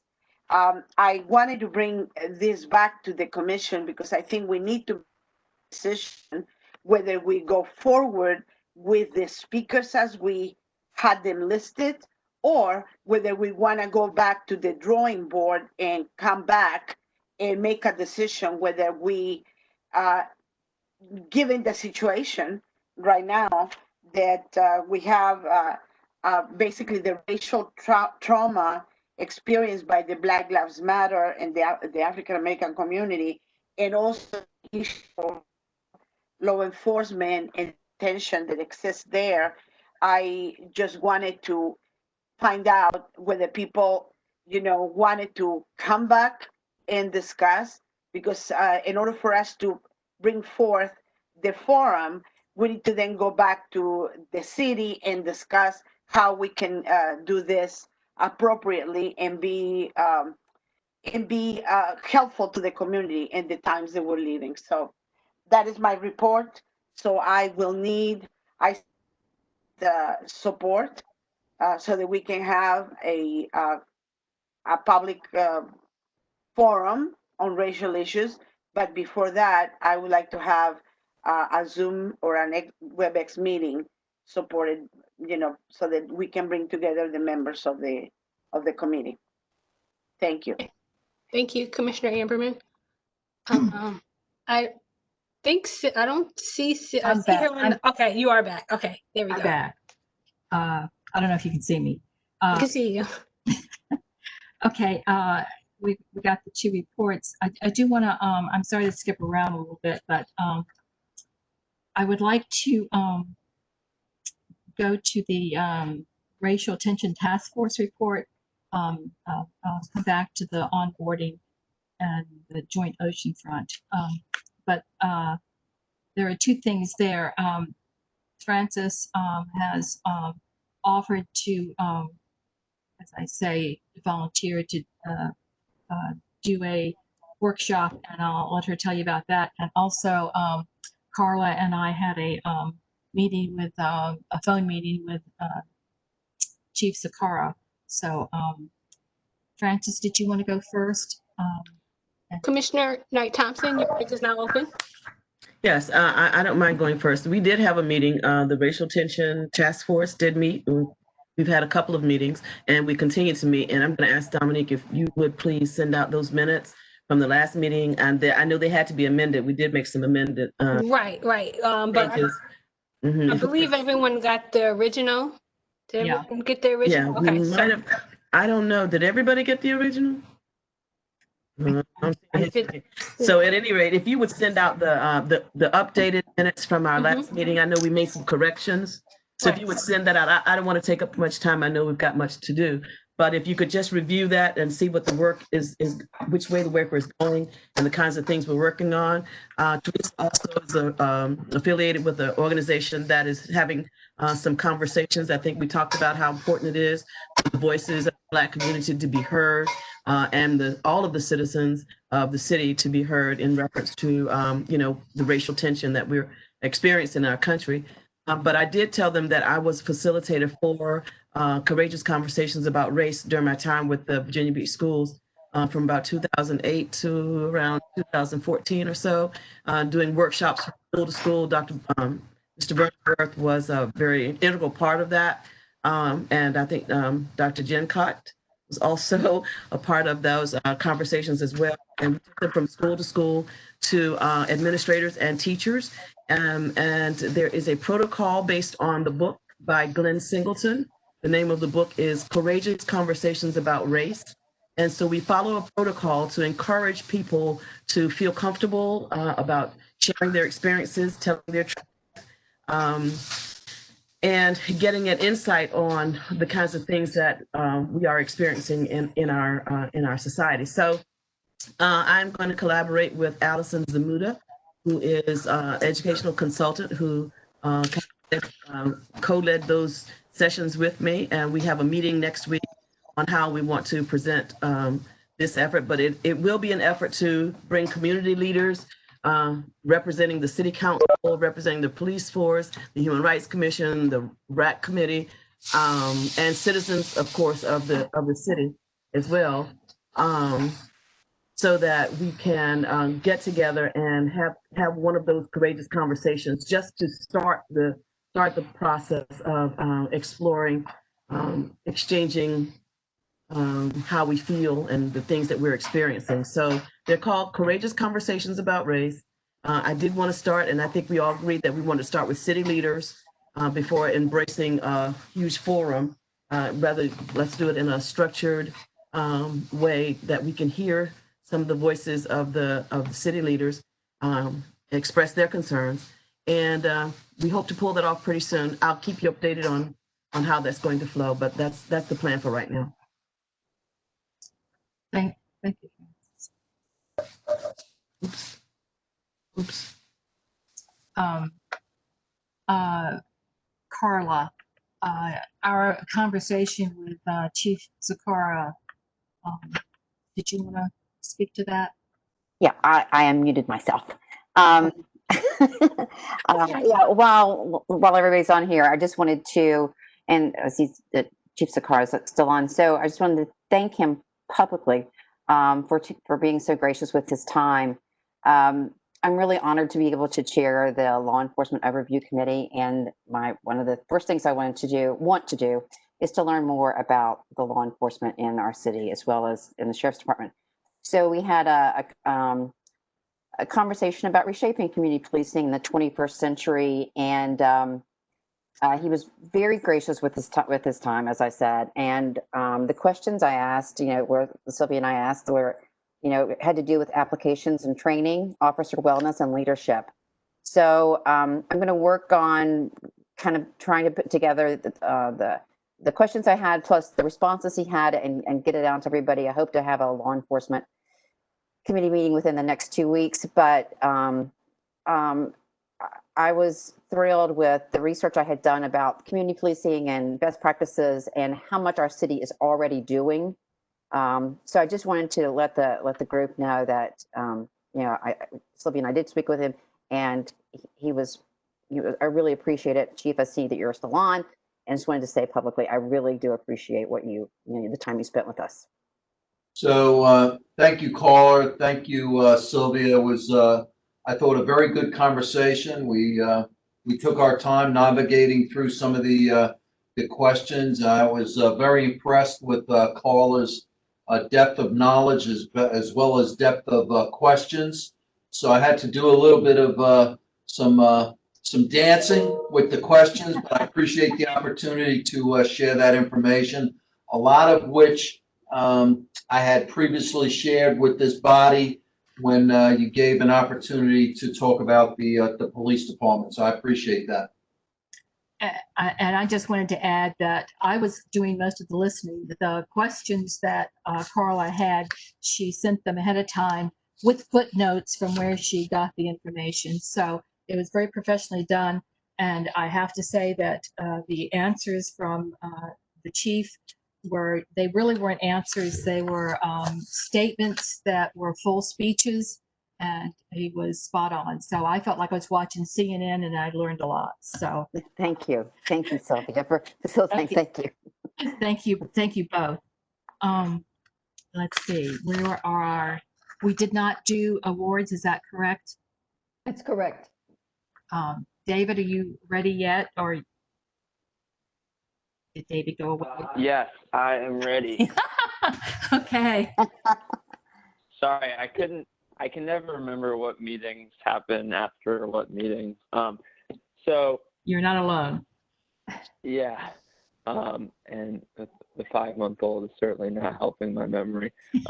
So let me pull up the notes here. So basically what we decided as a committee was, and it was a really great conversation. I feel like it was our most productive meeting we've probably had to date. We started in one spot and ended up in a totally different spot than I thought we were going to go. But we came to the conclusion that we would put out, or we would recommend putting out, instead of one long presentation or one long video, we would put out 5 short videos with the hopes that the shorter the video, the more people will watch it.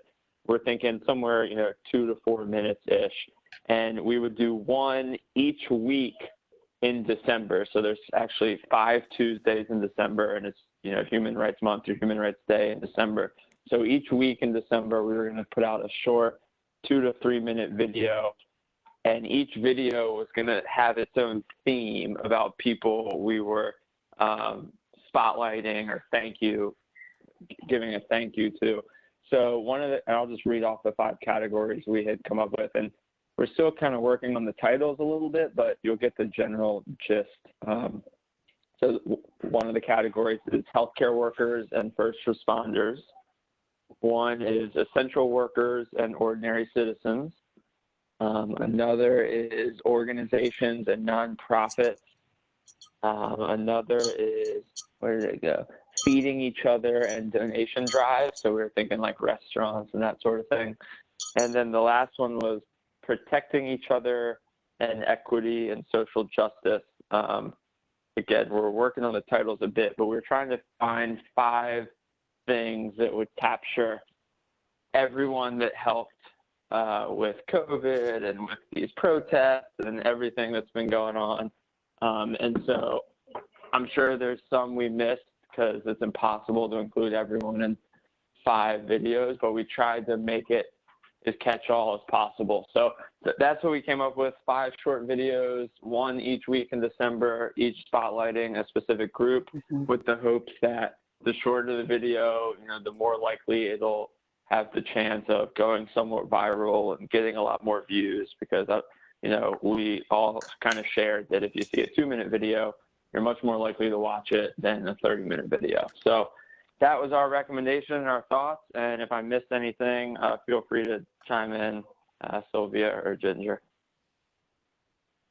I think you got it. It was good. I think that we need to meet with someone from the city's PR, Julie Hill. Yeah. Speaking on that, I know you guys saw the doodle poll that I did for law enforcement oversight meeting next week, and the awards committee meeting next week. I also reached out to Julie and Kevin, because I know when we first were planning on having the next meeting and it got rescheduled, that we had already communicated with that. So I reached back out to them, waiting to hear from them.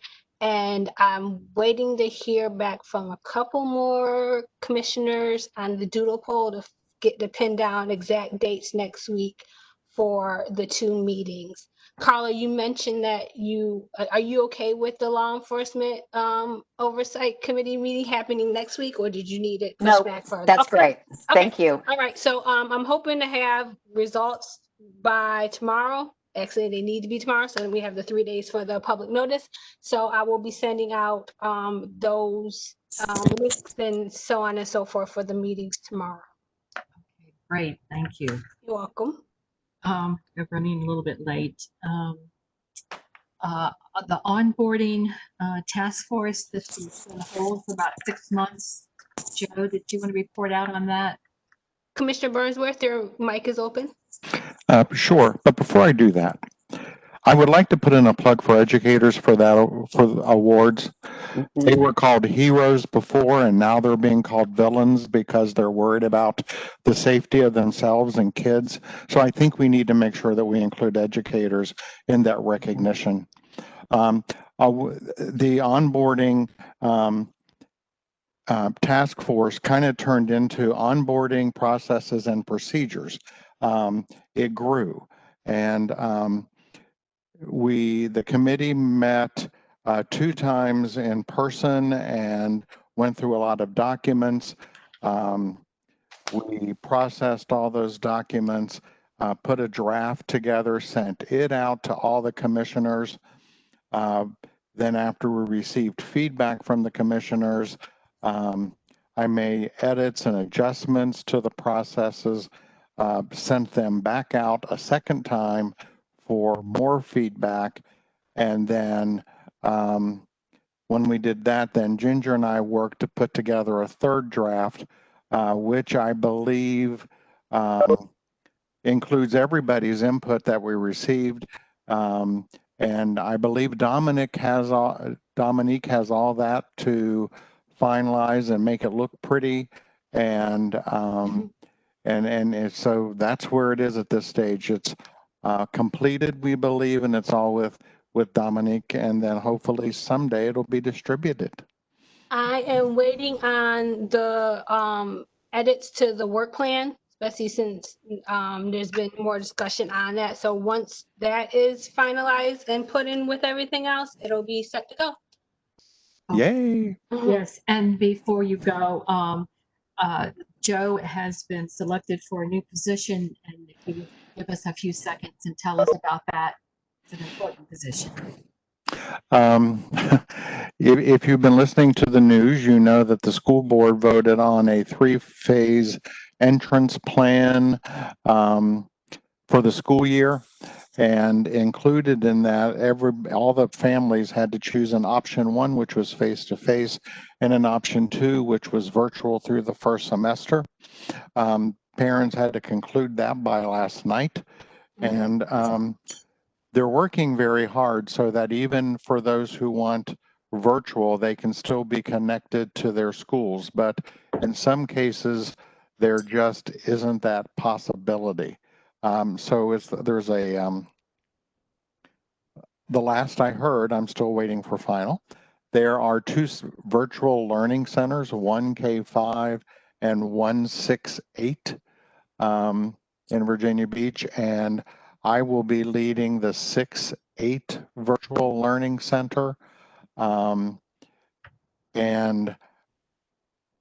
hopefully tomorrow I'll find out more, like how many students I have, how many teachers we have, or even if there's a need for existence. So I'm excited to learn new things. I've been teaching virtually now it's going to be a year soon, and for ODU, and so we're excited about how to do this, and then also not disenfranchise elements of our community, the Title I schools, the homeless students, and our ELL population. So I'm excited and I'm scared to death all at the very same time. Thank you. All right.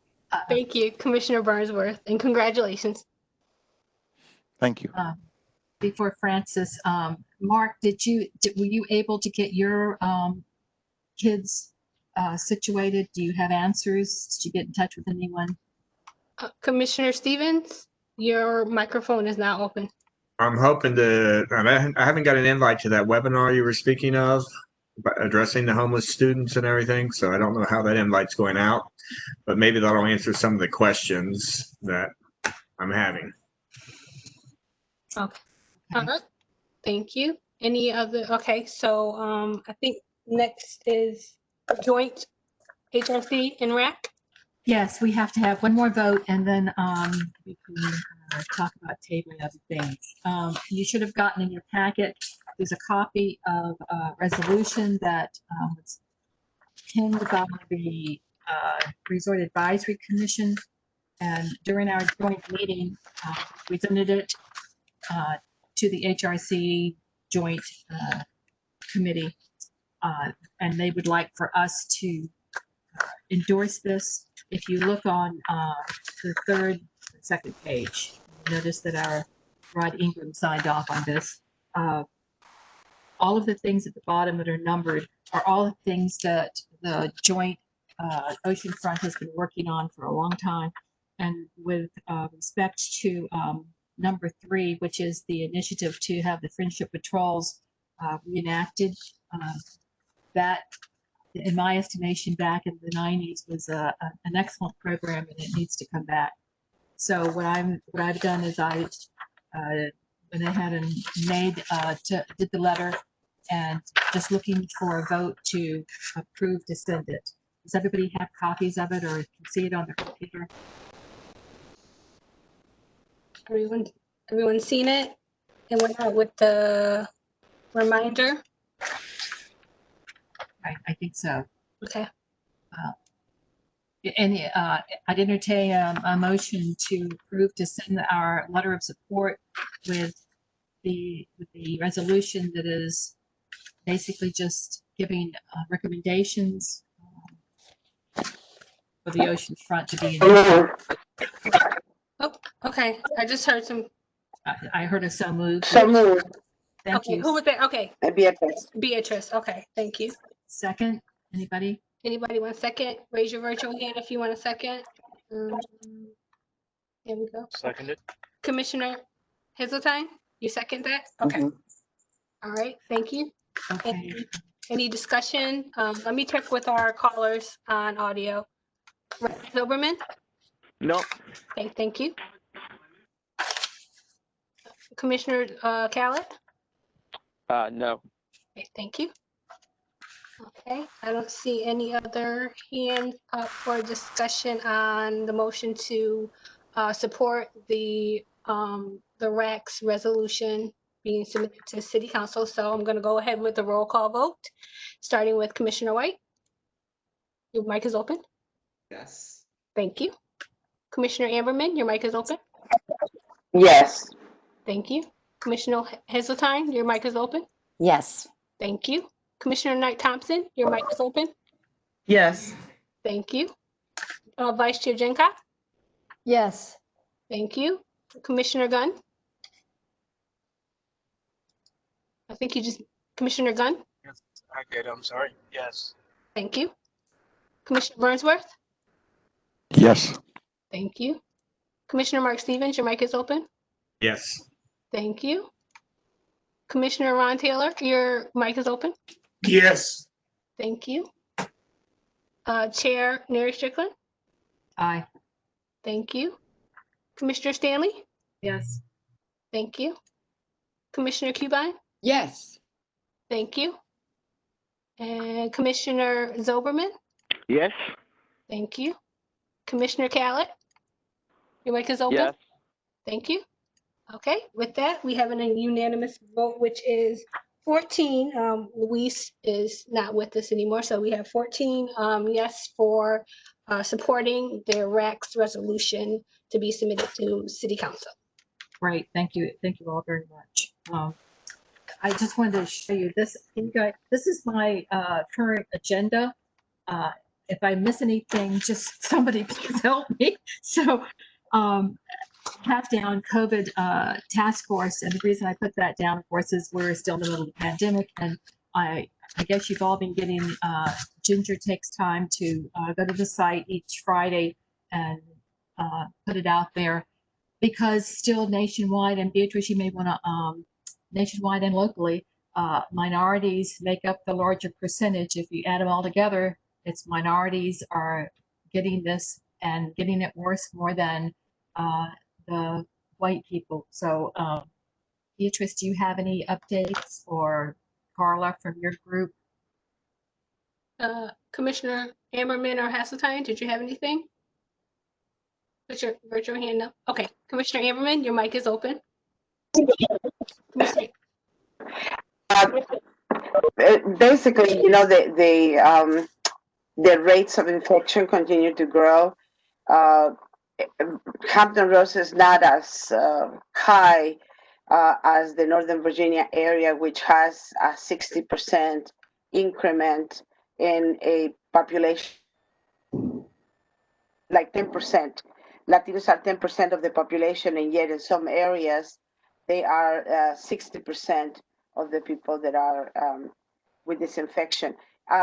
What I want to bring to our attention is that there are discussions right now about, as everybody knows, the General Assembly is going to come together, and several of the issues that they're going to be discussing is actually to see if coverage is going to be afforded to people that are with a status, the documented status.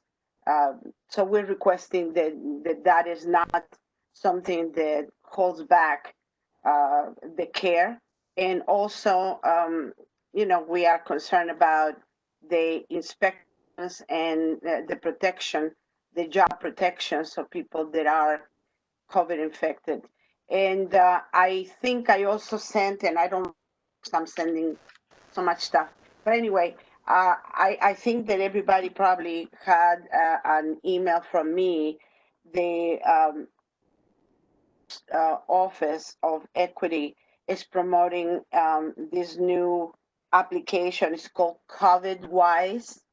And we are trying to promote it as a safe tool to contact trace whether you have been, nearby a person that has been diagnosed with positivity and their testing. So we just want to make sure that, we assure the community that basically this is a safe application, because we have heard concerns about people thinking that this is an application for people to be traced, followed, and all kinds of stuff. And if we need a presentation in regards to COVID wise, I could ask somebody in the health equity working group to give us a presentation on that, so that we can see how they're going to be giving, your application will give you a number that is going to be generated automatically. So it's not going to be sort of an application that will track you by name, address, and all that kind of stuff. So we need to assure the community that the more people that enlist on this, the better it will be for the community as a whole. And they say that for every 2 people that actually download the application, we would be able to actually make 1 person safer in our community. So I actually have the app on my phone. I got it as soon as it came out, and they use Bluetooth to track you. So they don't even use like location or your data or anything like that. Right. Correct. That's great. Thank you. I make a suggestion that maybe Carla, who is also chair of the public information group, do we think that we can put up a few things on our Facebook site reminding people of, if there's links that we can get to, or to wear masks or something that along those lines. Commissioner Hazeltine, your Yes, mic is absolutely. open. I'll get with you on that, and we can certainly get some things scheduled to go up. Yeah, I think it would be good if we stayed on top of that. The only other thing that concerns us is that there is still so much Asian hate that there's actually a Facebook group with thousands of Asians on it that are reporting being harassed. No one harasses me because I harassed them first, so I haven't been harassed. And we're running out of time, but if we have anybody that needs to have reports, yes, I see hands going up. Commissioner Cubine has her hand up. Yes, I had been asked to give some points on the COVID-19 and mental health, and you do have an attachment sent Yes, to we you. do. And it's just to say that what I was looking for was primarily the impact on people who did not have a psychiatric disorder before the COVID-19 effect of the illness, before they had the illness, and then afterwards developed some serious mental health problems, such as major depression and PTSD. And there's more research going on to determine if there is a widespread effect of this on mental health following it for people that didn't have serious mental health problems. But more research is needed. But I think we all know that the whole COVID-19 is affecting everybody. And I think that was the first statement on these points. You know, the people that are hospitalized, the people that take care of the families and the whole community. I wanted to note that the state of Virginia did get the State Behavioral Health Department did get a $2 million federal grant to address behavioral impacts on COVID-19. Behavioral impacts, we use that term now instead of mental health or mental illness. And also another grant to have a warm line, and the number for that warm line is on the attachment that you had on the COVID-19 and mental health statement. And that has been established to support those struggling with trauma, grief, and distress caused by COVID-19. And the number is there. I also wanted to mention to you that I've been hearing from some of the local advocacy groups, and they have a great concern about more of the people with mental health problems, and a lot of times it's serious mental health problems like schizophrenia and bipolar disorder being on the streets. And some of the day programs have been closed, and some of the shelters understood had been closed. And they're even trying to look at what kind of legislation can be done, because there was something called streeting, and I thought that had been taken care of a while ago, and that was from the psychiatric hospitals that put people back on the street if they did not have a home to go to. And that's when, you know, they thought they no longer needed hospitalization. And that would be a major problem. And of course, our local advocates, as well as our state advocates, are advocating strongly for STEP Virginia funding to be restored.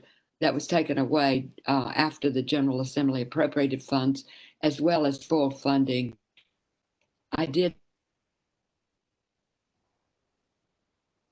issue, and I don't know if it goes up to date of what we want to send to City Council, the legislative items that we want to send, because when I speak about STEP, I'm usually the last 2 years we were able to say that the Human Rights Commission supported it. So I don't know, I don't see it on the agenda, but I know there's been talk about getting that done. Roger, you're muted. So, Rod, hold on. Thank you. I can speak briefly to that. I've been privy to emails between Councilmember Berlucci and Bob Mathias, who is the city manager's liaison for legislative services. And Councilmember Berlucci has made clear that he and the HRC will be once again sponsoring an item for full funding of the STEP program, and also an item on diversity on the bench. This will be similar to the item we did last time. Last time we were seeking diversity on the circuit court bench. The General Assembly heard us and granted our request, but the way they did that was to take the sole judge of color on the lower bench and elevate him to the higher bench. So now we have a general district court that doesn't reflect our society. So I will be working with Dominique to revise that draft from last year. Mr. Mathias is already working on the item for the city council package on STEP funding. We'll do our own, but ours may be worded differently than what ends up in the council package, but the goal's all going to be the same: fully fund STEP. Commissioner Cubone, your hand is Yes, up. I had submitted a write-up of it, and also Dominique had sent it back as it was completed. I also heard from Michael, which he adapted from last year's, and so Michael and I have been back. I'm just not sure where the commission stands. I had sent it in June, and I thought everyone on the commission received it. We probably did. We have. We did, and I can't speak for everyone, but we supported it last year, and I would assume that we would all be in agreement this year. Thank you. I just know there are two different versions out there now, and I had done the update and done a lot of research on it for this year, and I'm sorry to bring it to the whole council commission today, but I haven't been able to clarify that. Dominique, would you be willing to email to Mr. Matthias Tommy's version, noting that Tommy has updated numbers and updated information, and hopefully Mr. Matthias will latch on to Tommy's current version as opposed to just changing some numbers on last year's version. I said hope. All we can do is ask, but I think if you were to email that to Mr. Matthias, especially if you were to do it tomorrow, that would give him an opportunity to compare the two and hopefully realize which one's better. Okay. Yes. Go ahead. Dominic. Your microphone is still open. Commissioner Okay, Cubone. I did eventually finally send that version to Michael late today because we'd been back and forth. And well, not late because it's late now, but anyway, I did send it to Michael. So thank you for that clarification. So Rod, that means that we aren't going to. I'm not clear on the exact date of Mr. Matthias's deadline, whether the HRC will have an opportunity to vote. But you know, this is something where there is enough consensus that perhaps even without seeing the precise language, y'all know what we're going to vote. What we're going to write. We're going to write the right thing. Exactly. If the HRC would go ahead and vote to include as recommendations to the City Council for the legislative package an item to increase step funding and an item to increase diversity on the bench, then that vote will be sufficient for Dominique and I to finish what we need to do and get it to Mr. Matthias by his deadline. Right. Its deadline drop dead, I think, was September 5th, but you need to have it in your hands ASAP. So do you really need a vote, or is, I think everyone's in consensus that that's what we want to do. Vice Chair Genkai has her hand up. Oh, sorry. If we need a motion, I make the motion that we approve those two items and move them forward, as Rod said. Okay, thank you. And Commissioner Stanley, you have your hand up?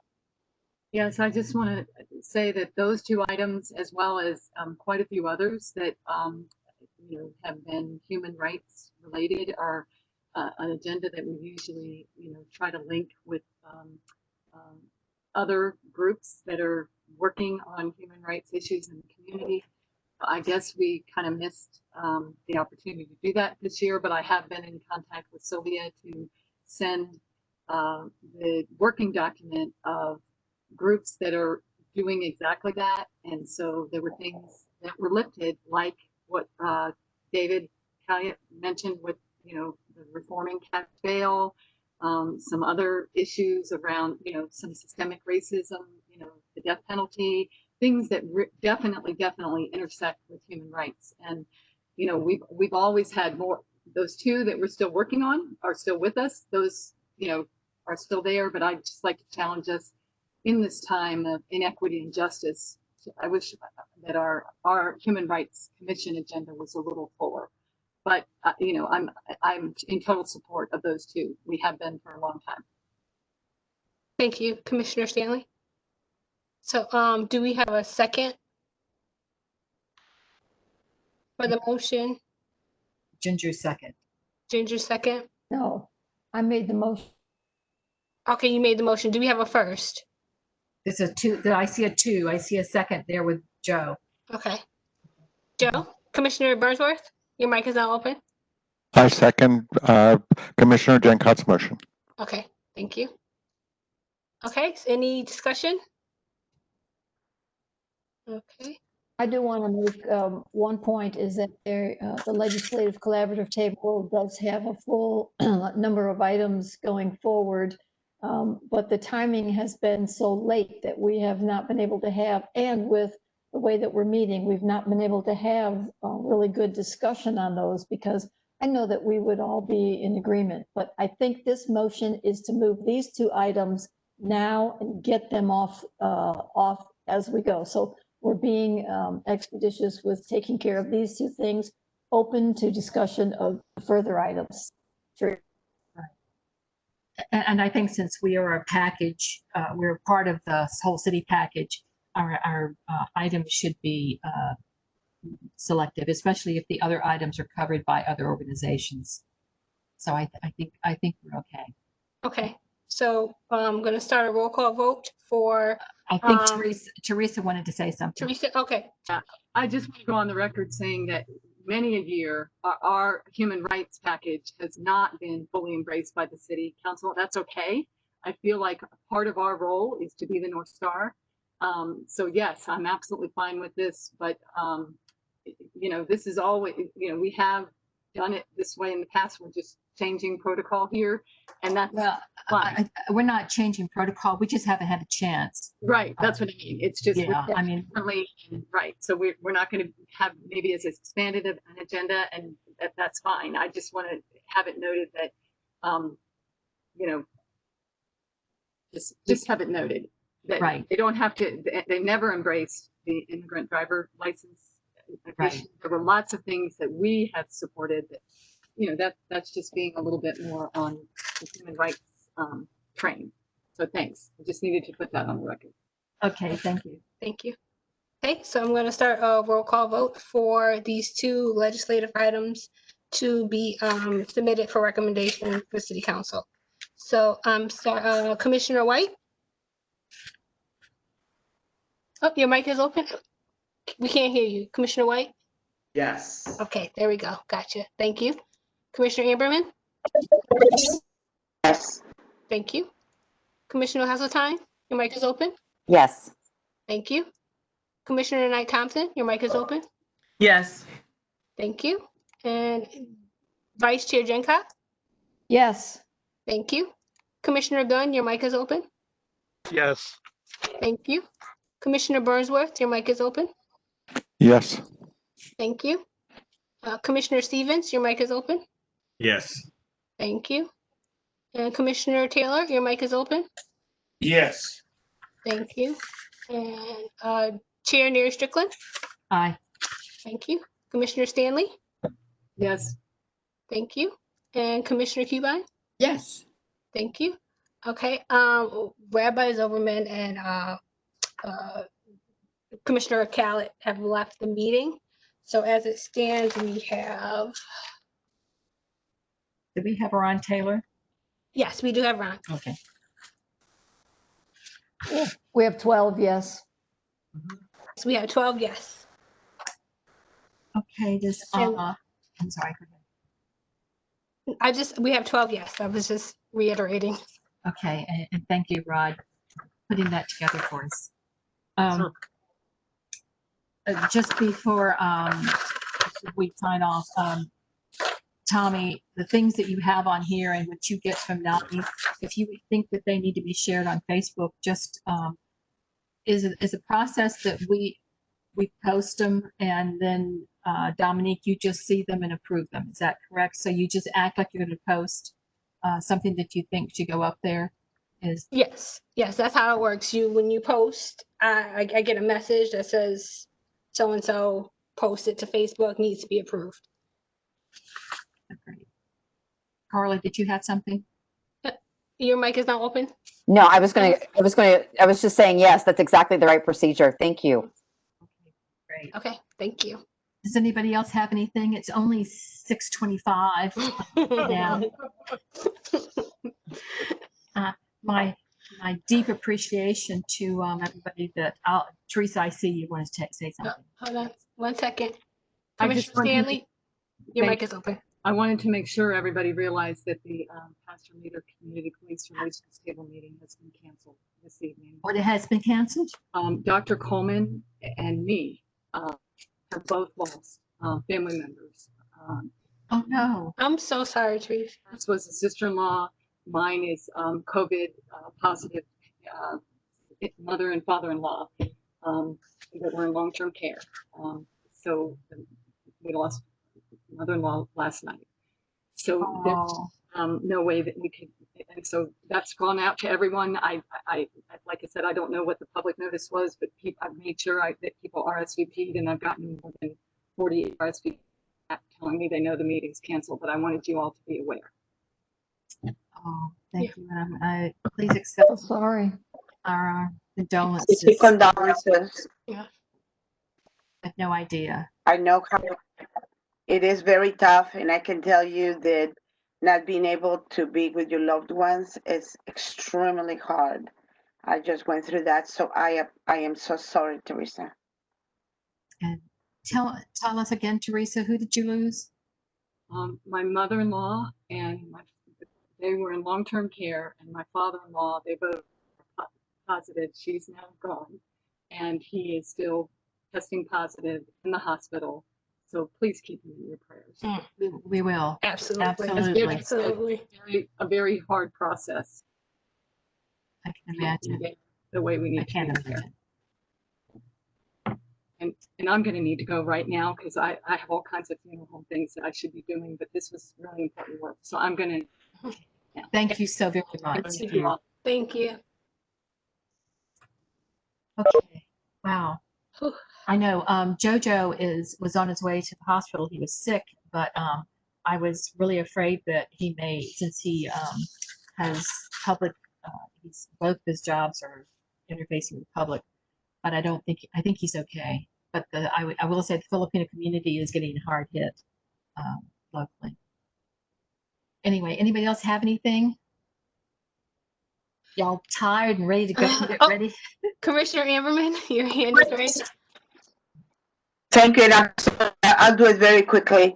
The task force on law enforcement, and people are reviewing how we train the future police officers.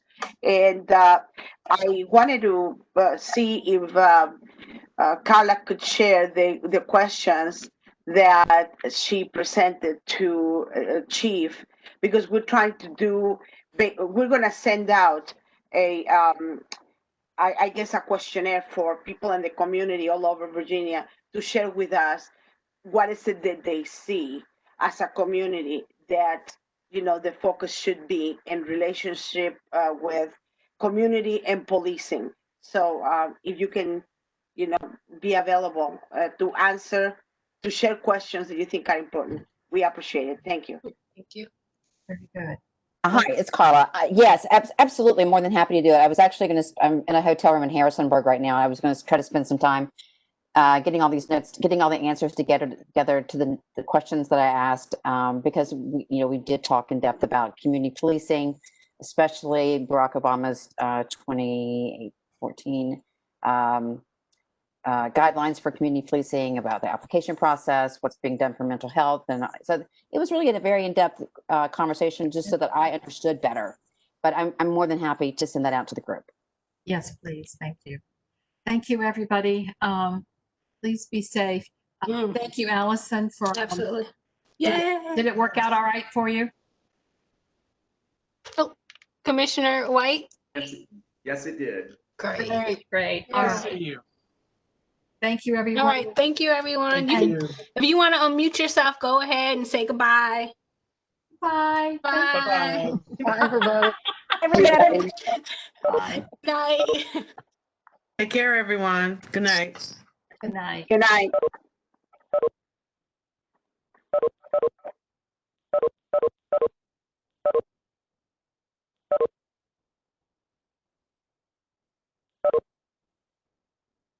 Okay, thank you.